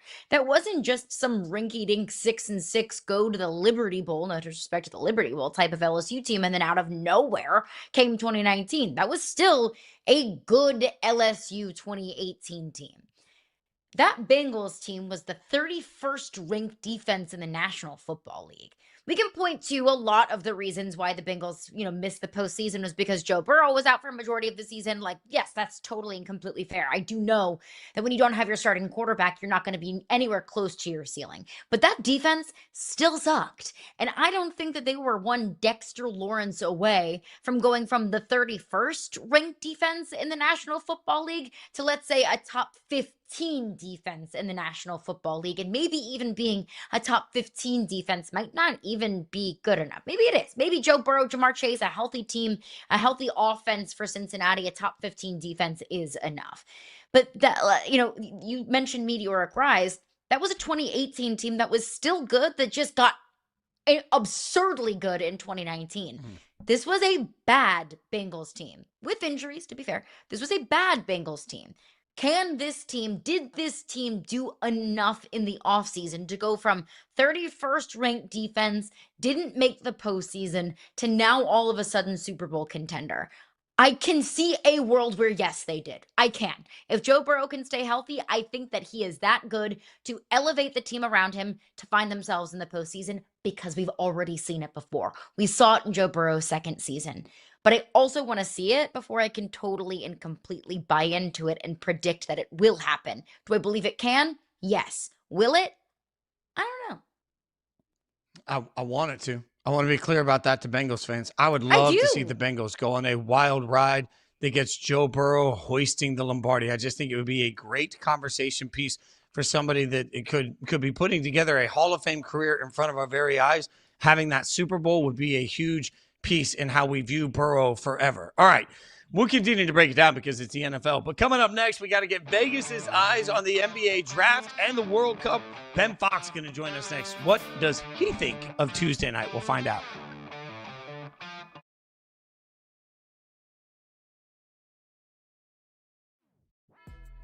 Why is it still difficult for the U.S., especially the U.S. men's national team, to sort of be this bigger power? I think there's two things. One, you can't price out the working class from games, and it covers every culture, every demographic. Also, you have to inspire, right? You need a product on the field that makes people want to go spend that money to watch you play, right? And so I think that's the two things that you're kind of dancing with. Possibly for one of those RPO type plays where you put it in Tomas's gut, but you see the sticky coverage on the outside, trying not to allow for easy completions. From the 16, they send the blitz. He lofts it, corner of the end zone. What a catch against the wall. Quentin Randolph. Problem was, this is good coverage. You just got to continue to run. Right there, you see Page kind of give up on it. Mike Leach revolutionizes offense in the SEC with the air raid. Bob Stoops gets the Oklahoma job. He calls the guy whose offense drove him the craziest, who makes Mike Leach's offensive coordinator at Oklahoma. That works really well. Texas Tech hires Mike Leach. That changed high school football in the state of Texas. Meanwhile, you had players from Texas Tech going into the NFL saying, hey, here's what we did. He changed football at every level. 1:18 to play, third quarter, pumps once, DeLora rolls. DeLora calling out for his receivers, back across the field, wide open, McKee, inside the 10, Seneca McKee, angles for the end zone, touchdown, Nighthawks. But he keeps the play alive and just finds the backside. McKee with the great finish. Phenomenal job right there by DeLora. 2026 NBA draft, first overall pick odds. You see it right there. AJ DeBonta with the shortest odds at -450, followed by Darren Peterson, Cam Boozer, Caleb Williams, Darius Acuff. That by DraftKings as of June 18th. To break it all down, plus much, much more, we're joined now by our buddy Ben Fawkes, trying to figure it all. All right, Ben, philosophical question, first of all. How do they kind of figure that out? Like, there's just so many rumors right now. How do they figure out who's likely to be the first overall pick when I can't figure out whether there's a blue check mark on a fraudulent account or whether it's a real account or whether it's rumor mongering? I don't know what's going on. How does Vegas know? I was going to say, I'm not sure which one's more difficult. We can get into that in another session. But yeah, look, a lot of these odds, right? We talk about awards markets.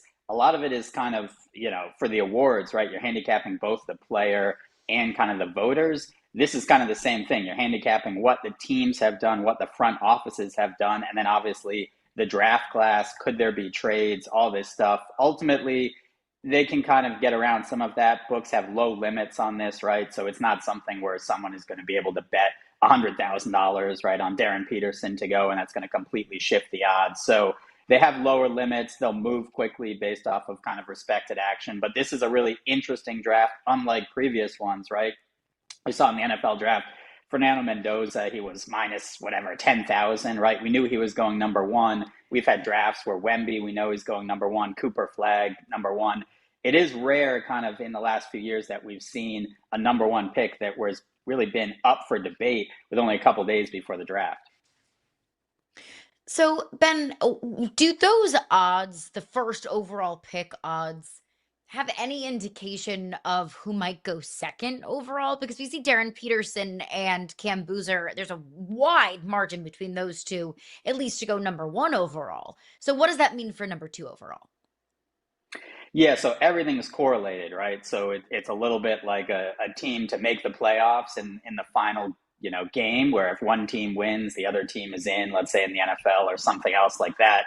You're obviously, if you're handicapping who's going number two, you obviously have to think about who's going number one, and that also involves trades, right? So it's always important to remember that in draft markets like this, you're drafting the pick at which that player will be selected, not necessarily the team. So if somebody comes in and trades for number one with the Wizards, let's say the Jazz at number two, to take a different player, that's going to completely throw off the odds for everything else after that.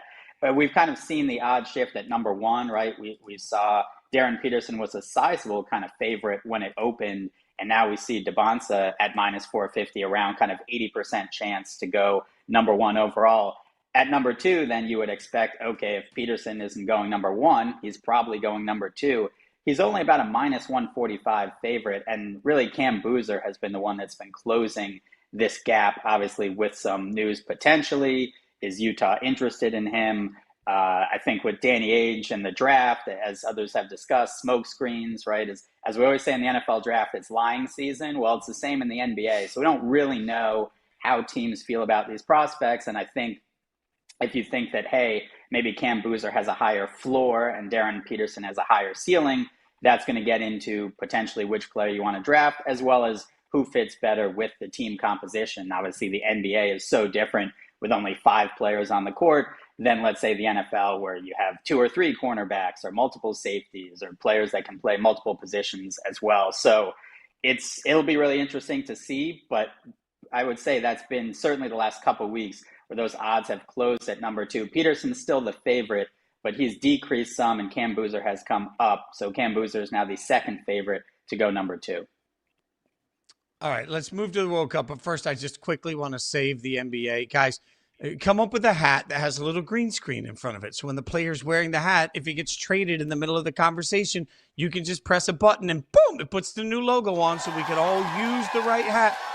I don't know what, like, look, Adam Silver, Tech wizard. Adam Silver's a hell of a lot smarter than I am. I would think he would have thought of this at some point. I'm here to help, Adam. Adam and Roger, call me. We'll have a sit down and I'll fix all of your leagues. Let's go. First name basis. Yeah. 100%. Well, they don't know me, so I can pretend. All right, let's get to the World Cup. France currently the favorite to win the World Cup, followed by Spain, England, and the defending champion, Argentina. Which of these are getting the most love from bettors so far, though? Yeah, you would expect the favorites, right? Spain and France kind of before the first match, after the first match have definitely been where bettors have been putting the money. Portugal was one before the first match where we saw some movement as well. They were kind of the third most bet And we did see their odds move as well from about 10 or 11 to 1 to plus 700 at some books. So they had moved before, obviously not the result they wanted in the first game with that draw. But those three kind of have been the big ones. England has been getting some money, the U.S. as well. Important to remember, though, in the World Cup, right, we've seen teams, big underdogs, right, win, whether that's the Super Bowl or other championships. But the World Cup tends to be favorites since 1966, which I think is 15 World Cups, if my math is correct. All of the winners have had single-digit odds before the tournament going in to win the World Cup, except for one, which was 1982, and that was Italy at 18 to 1. So generally, the teams 20 to 1 are going to win this tournament, and really the teams 10 to 1 or better have been historically the ones that have won. So could the U.S. do it? Certainly. We are a little longer than that, but generally those kind of favorites is where eventually over the course of the tournament are going to come out in the semifinals and the final and win it. Like you mentioned, of course, the U.S. is not going to have the same odds as Argentina or France or some of these betting favorites. But how much of the U.S.'s odds shifted after that 4-1 win over Paraguay? Yeah, it couldn't have been much more impressive, right? I think both from a fan perspective and certainly from a team perspective, that's exactly what you were hoping for from the U.S., with obviously the very big question mark that Taylor Twellman had mentioned everyone has with Christian Pulisic and his health.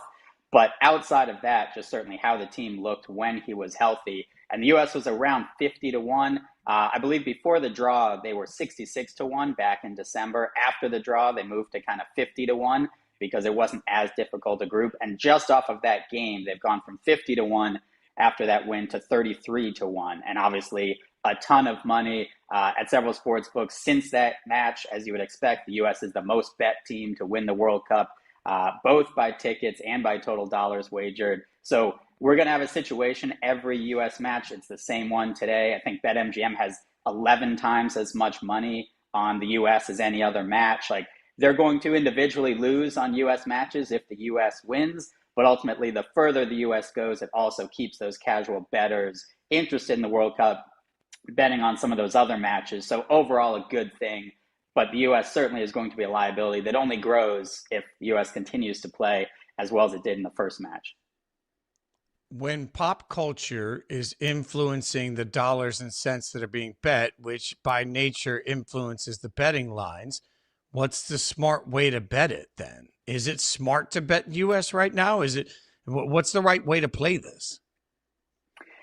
So it kind of depends how, I guess, tricky you want to get or how casual a better, right? There are prediction markets and other ways you can bet. Kind of the futures market tends to be with sportsbook. You just bet on a team to win, right? The U.S. to win the World Cup.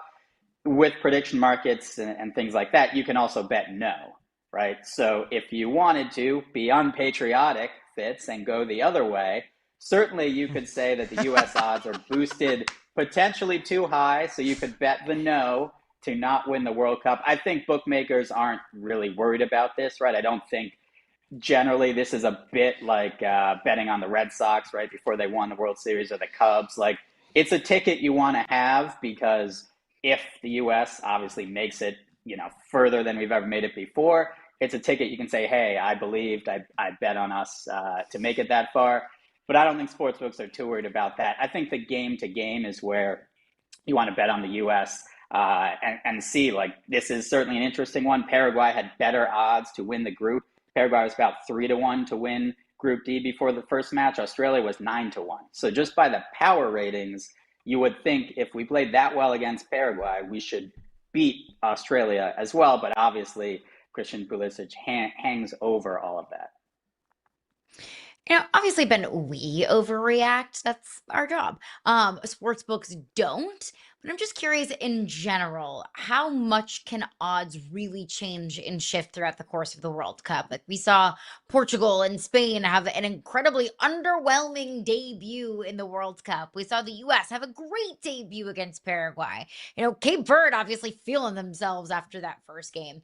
But so we can overreact to it, but how much do the sports books react over the course of the entire World Cup? Yeah, I think it really just depends on the market, right? So, like to win it all, for example, Spain, after that incredibly disappointing draw, they only went from plus 450 to plus 500 because you would expect that obviously Yamal is going to play more than he did in that match. They still got a point.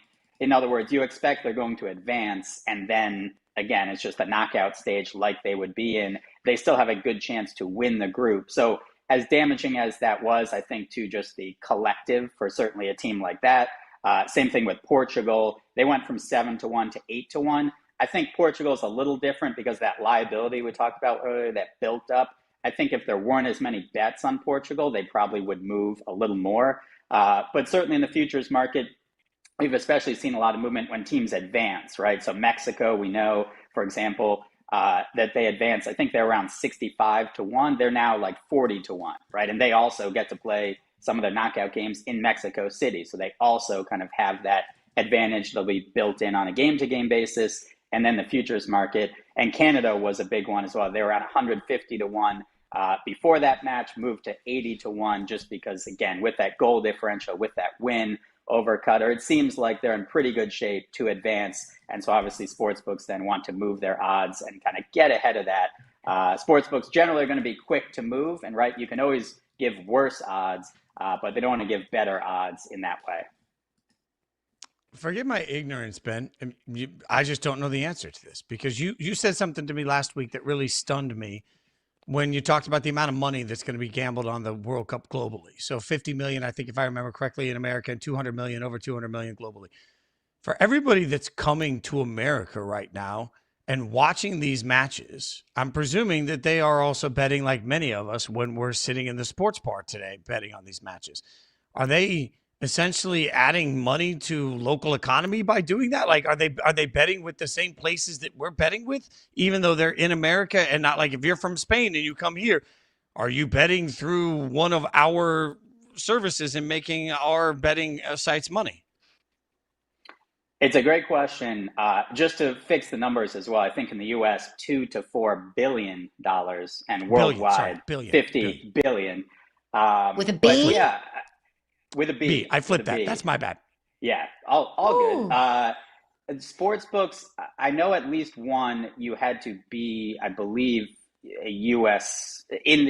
citizen to sign up, because that was, yes, a question they were dealing with is, okay, obviously sportsbook, there are few events to kind of capture new customers.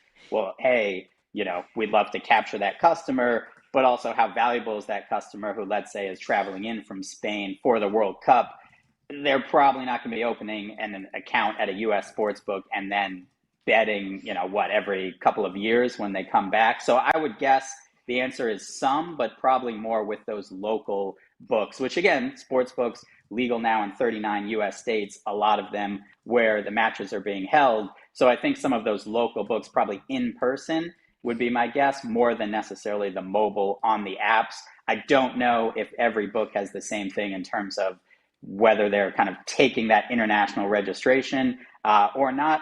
There are also always the offshore books, which are not the legal books. I would guess there's also a large sum of money flowing to those for the World Cup as well from international customers too. Yeah, it's chaotic and it's amazing. And seeing what the World Cup has meant to local economies just hosting these games has been absolutely incredible. Ben, you're always incredible, my friend. Enjoy some soccer action today. I'm going to throw some shekels on. So thoughts and prayers from me. I'm back in the game, and so far it's going well. So USMNT. Appreciate you, Ben. We appreciate you so much. Draws. You'll be in good shape. Oh, man, what you're trying to make me unpatriotic today. YahooSports.com/betting is where you find him. Ben, thanks so much for hanging out with us. We'll see you next week, buddy. Sounds good. That's great stuff from Ben, as always. We all know you can't wait for the match today, but also a huge weekend edition of Can't Wait coming at you next.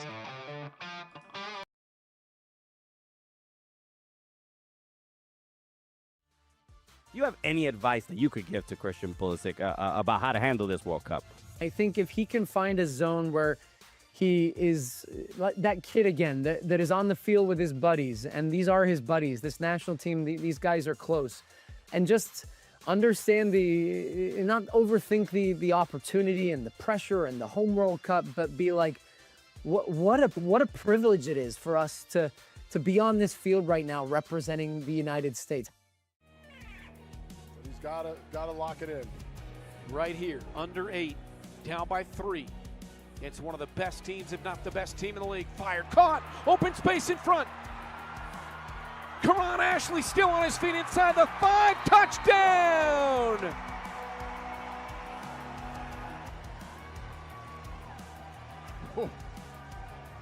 This is again why we love the indoor football league. I was honestly like going through the free agency process for the first time, kind of like, taking it how it came to me. Had, different teams calling me up, and I feel like the Bills were the best team to help me reach my goal of winning the Super Bowl. They've been so close in the past, and as a organization, they want to get over that hump. They want to, hold up that Lombardi trophy, and that's something I wanted to do. So our goals and our visions align with that, and, I felt like it was the best spot for me. We'll see how things go. And this is the kickoff here by Kevin Macias, who was a Sugar Skull until 2 weeks ago. And the return up to the races, Aaron Jackson. Touchdown, Sugar Skulls returning the opening kickoff. This is outstanding. And you know what's funny? So I was downstairs, and Mr. Jackson came up to me. He was like, hey, man, I appreciate you saying good things about me. I was like, look, if you make plays, I'm going to say good things. So if you want me to keep saying great things about you, keep making plays. Friday night after dark. Let's get weird. It's indoor football league action on Yahoo Sports. The biggest game deserves the biggest stage. It is a doozy tonight. Playoff implications on the line. Nighthawks from Vegas taking on the Strike Force from San Diego. This one is going to be electric. I also, by the way, have to point out that there's a badass sideline reporter on it. Oh, yeah, that's because I'm wearing my IFL pullover, and I'm all in for this. This one's going to be great, Caroline. Like these two teams fighting for supremacy in the West, and I'll be out here. I got Brent Stover and Curtis Riggs on the call, and I'll be out there on the field doing sidelines late at night. IFL After Dark sounds as freaky as this game could get. It's gonna get freaky. It's gonna get weirder. At least I hope it does, for your sake and for all of the San Diego Strike Force fans that are going to be showing up and showing out. It is a rare treat when we get Friday night IFL football on the Yahoo Sports Network. So I know it's going to be a good one, and I will be tuned in, Fitzy, only for the sideline reporter. Yeah, well, that's fact. Love fun you, Curtis. Yeah, I mean, but let's just be honest here.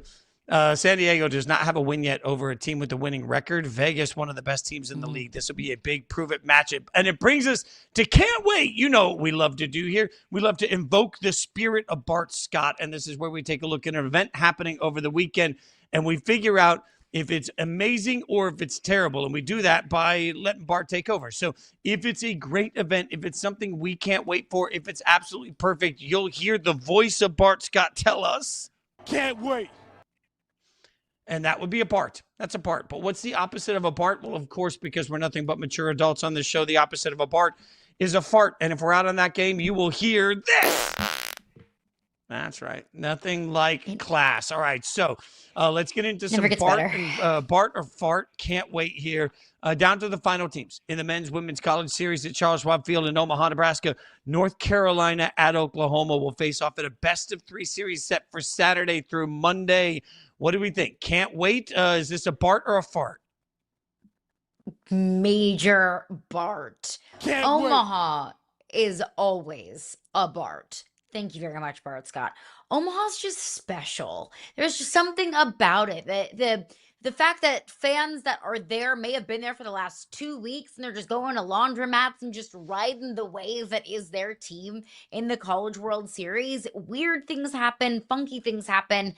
And this is a North Carolina team that has been knocking on the door of a championship and has been one of the top teams in the country over the last couple of years, but just hasn't broken through. And this is their opportunity. North Carolina baseball has never won a championship. Oklahoma hasn't won one since like the 1950s or 60s. So I don't think that there's a statute of limitations on championships, but it's been a minute for the Sooners. And the Sooners have the opportunity to win the 7th consecutive championship for the SEC. So it's going to be an absolute blast. I'm always a sucker for Omaha, even in the rare occasions when my team's not in it.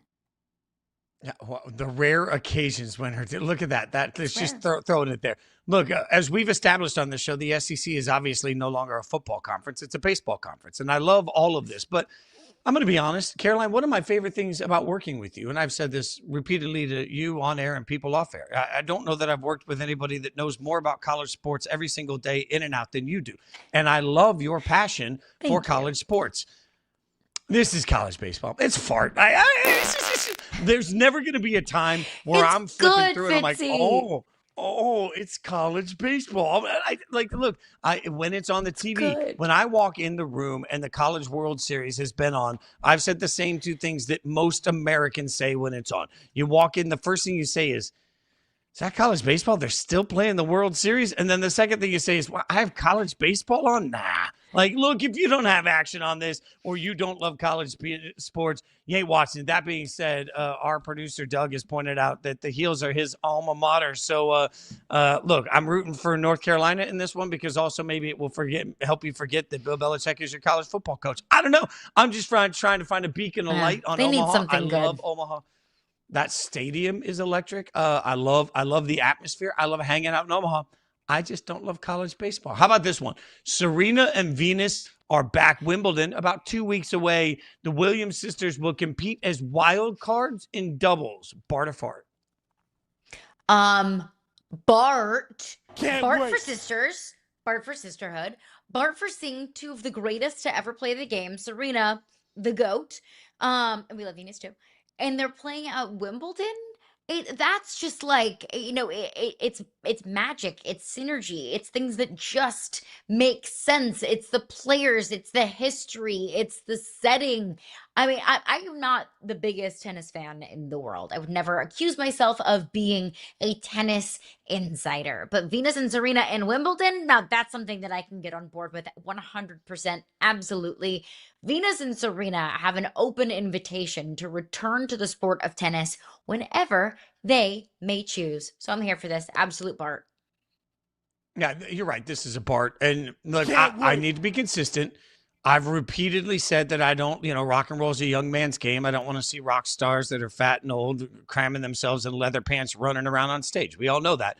I feel like sometimes seeing legends come back isn't always the best, but this is different because nobody's walking into this with the expectation that the Williams sisters are about to go on a run and win it all, right? We're appreciating this for exactly what it is. The chance to see greatness on the grass and enjoy it and just enjoy that moment of a little bit of nostalgia mixed with a little bit of curiosity to what it looks like now, mixed with just a little bit of this is awesome. I think when the expectations are managed, when it doesn't have to be can Tiger win the Masters, then you can appreciate that you're just watching the Masters. I feel like this is one of those rare moments in sports where we get to see a legend without expectations being heaped on overall about what it means for the future. Can they win? All these things. No, we're just going to appreciate it for what it is. So I'm all in. All right, let's get one more. I'm in San Diego this weekend. I'm being followed by NASCAR. My flight was full of NASCARians. That's what we're going to call them. As everybody was cheering on NASCAR, there's a race on an active naval base this weekend. A barter fart for NASCAR running around an actual naval base. In theory, Bart, NASCAR, active naval base, while the World Cup is being played on U.S. soil. USA. But this is a fart from me. You want to know why? It's a big fat fart. I was in San Diego last weekend, so I just missed you. I was actually on Coronado Island, which is where the naval base is. It's where the NASCAR race is going to be. So it's just about 10-15 minute drive away from downtown San Diego. If there's no traffic on the bridge, there is one way in and one way out of Coronado, and it is the Coronado Bridge. I was stuck on the Coronado Bridge for an hour last weekand. And I can only imagine the absolute bedlam that getting onto Coronado is going to be after what I experienced without a NASCAR race last weekend. So fart for the logistics. No, look, I'm farting for selfish reasons too here. A great NASCAR race right down the road from where I am. Get off my peaches. I get no time in San Diego, and everybody's on my peaches. Come back, hang out with us. We'll be back poop Monday water morning anyways. at 9 a.m. Thanks for watching Yahoo Sports Daily.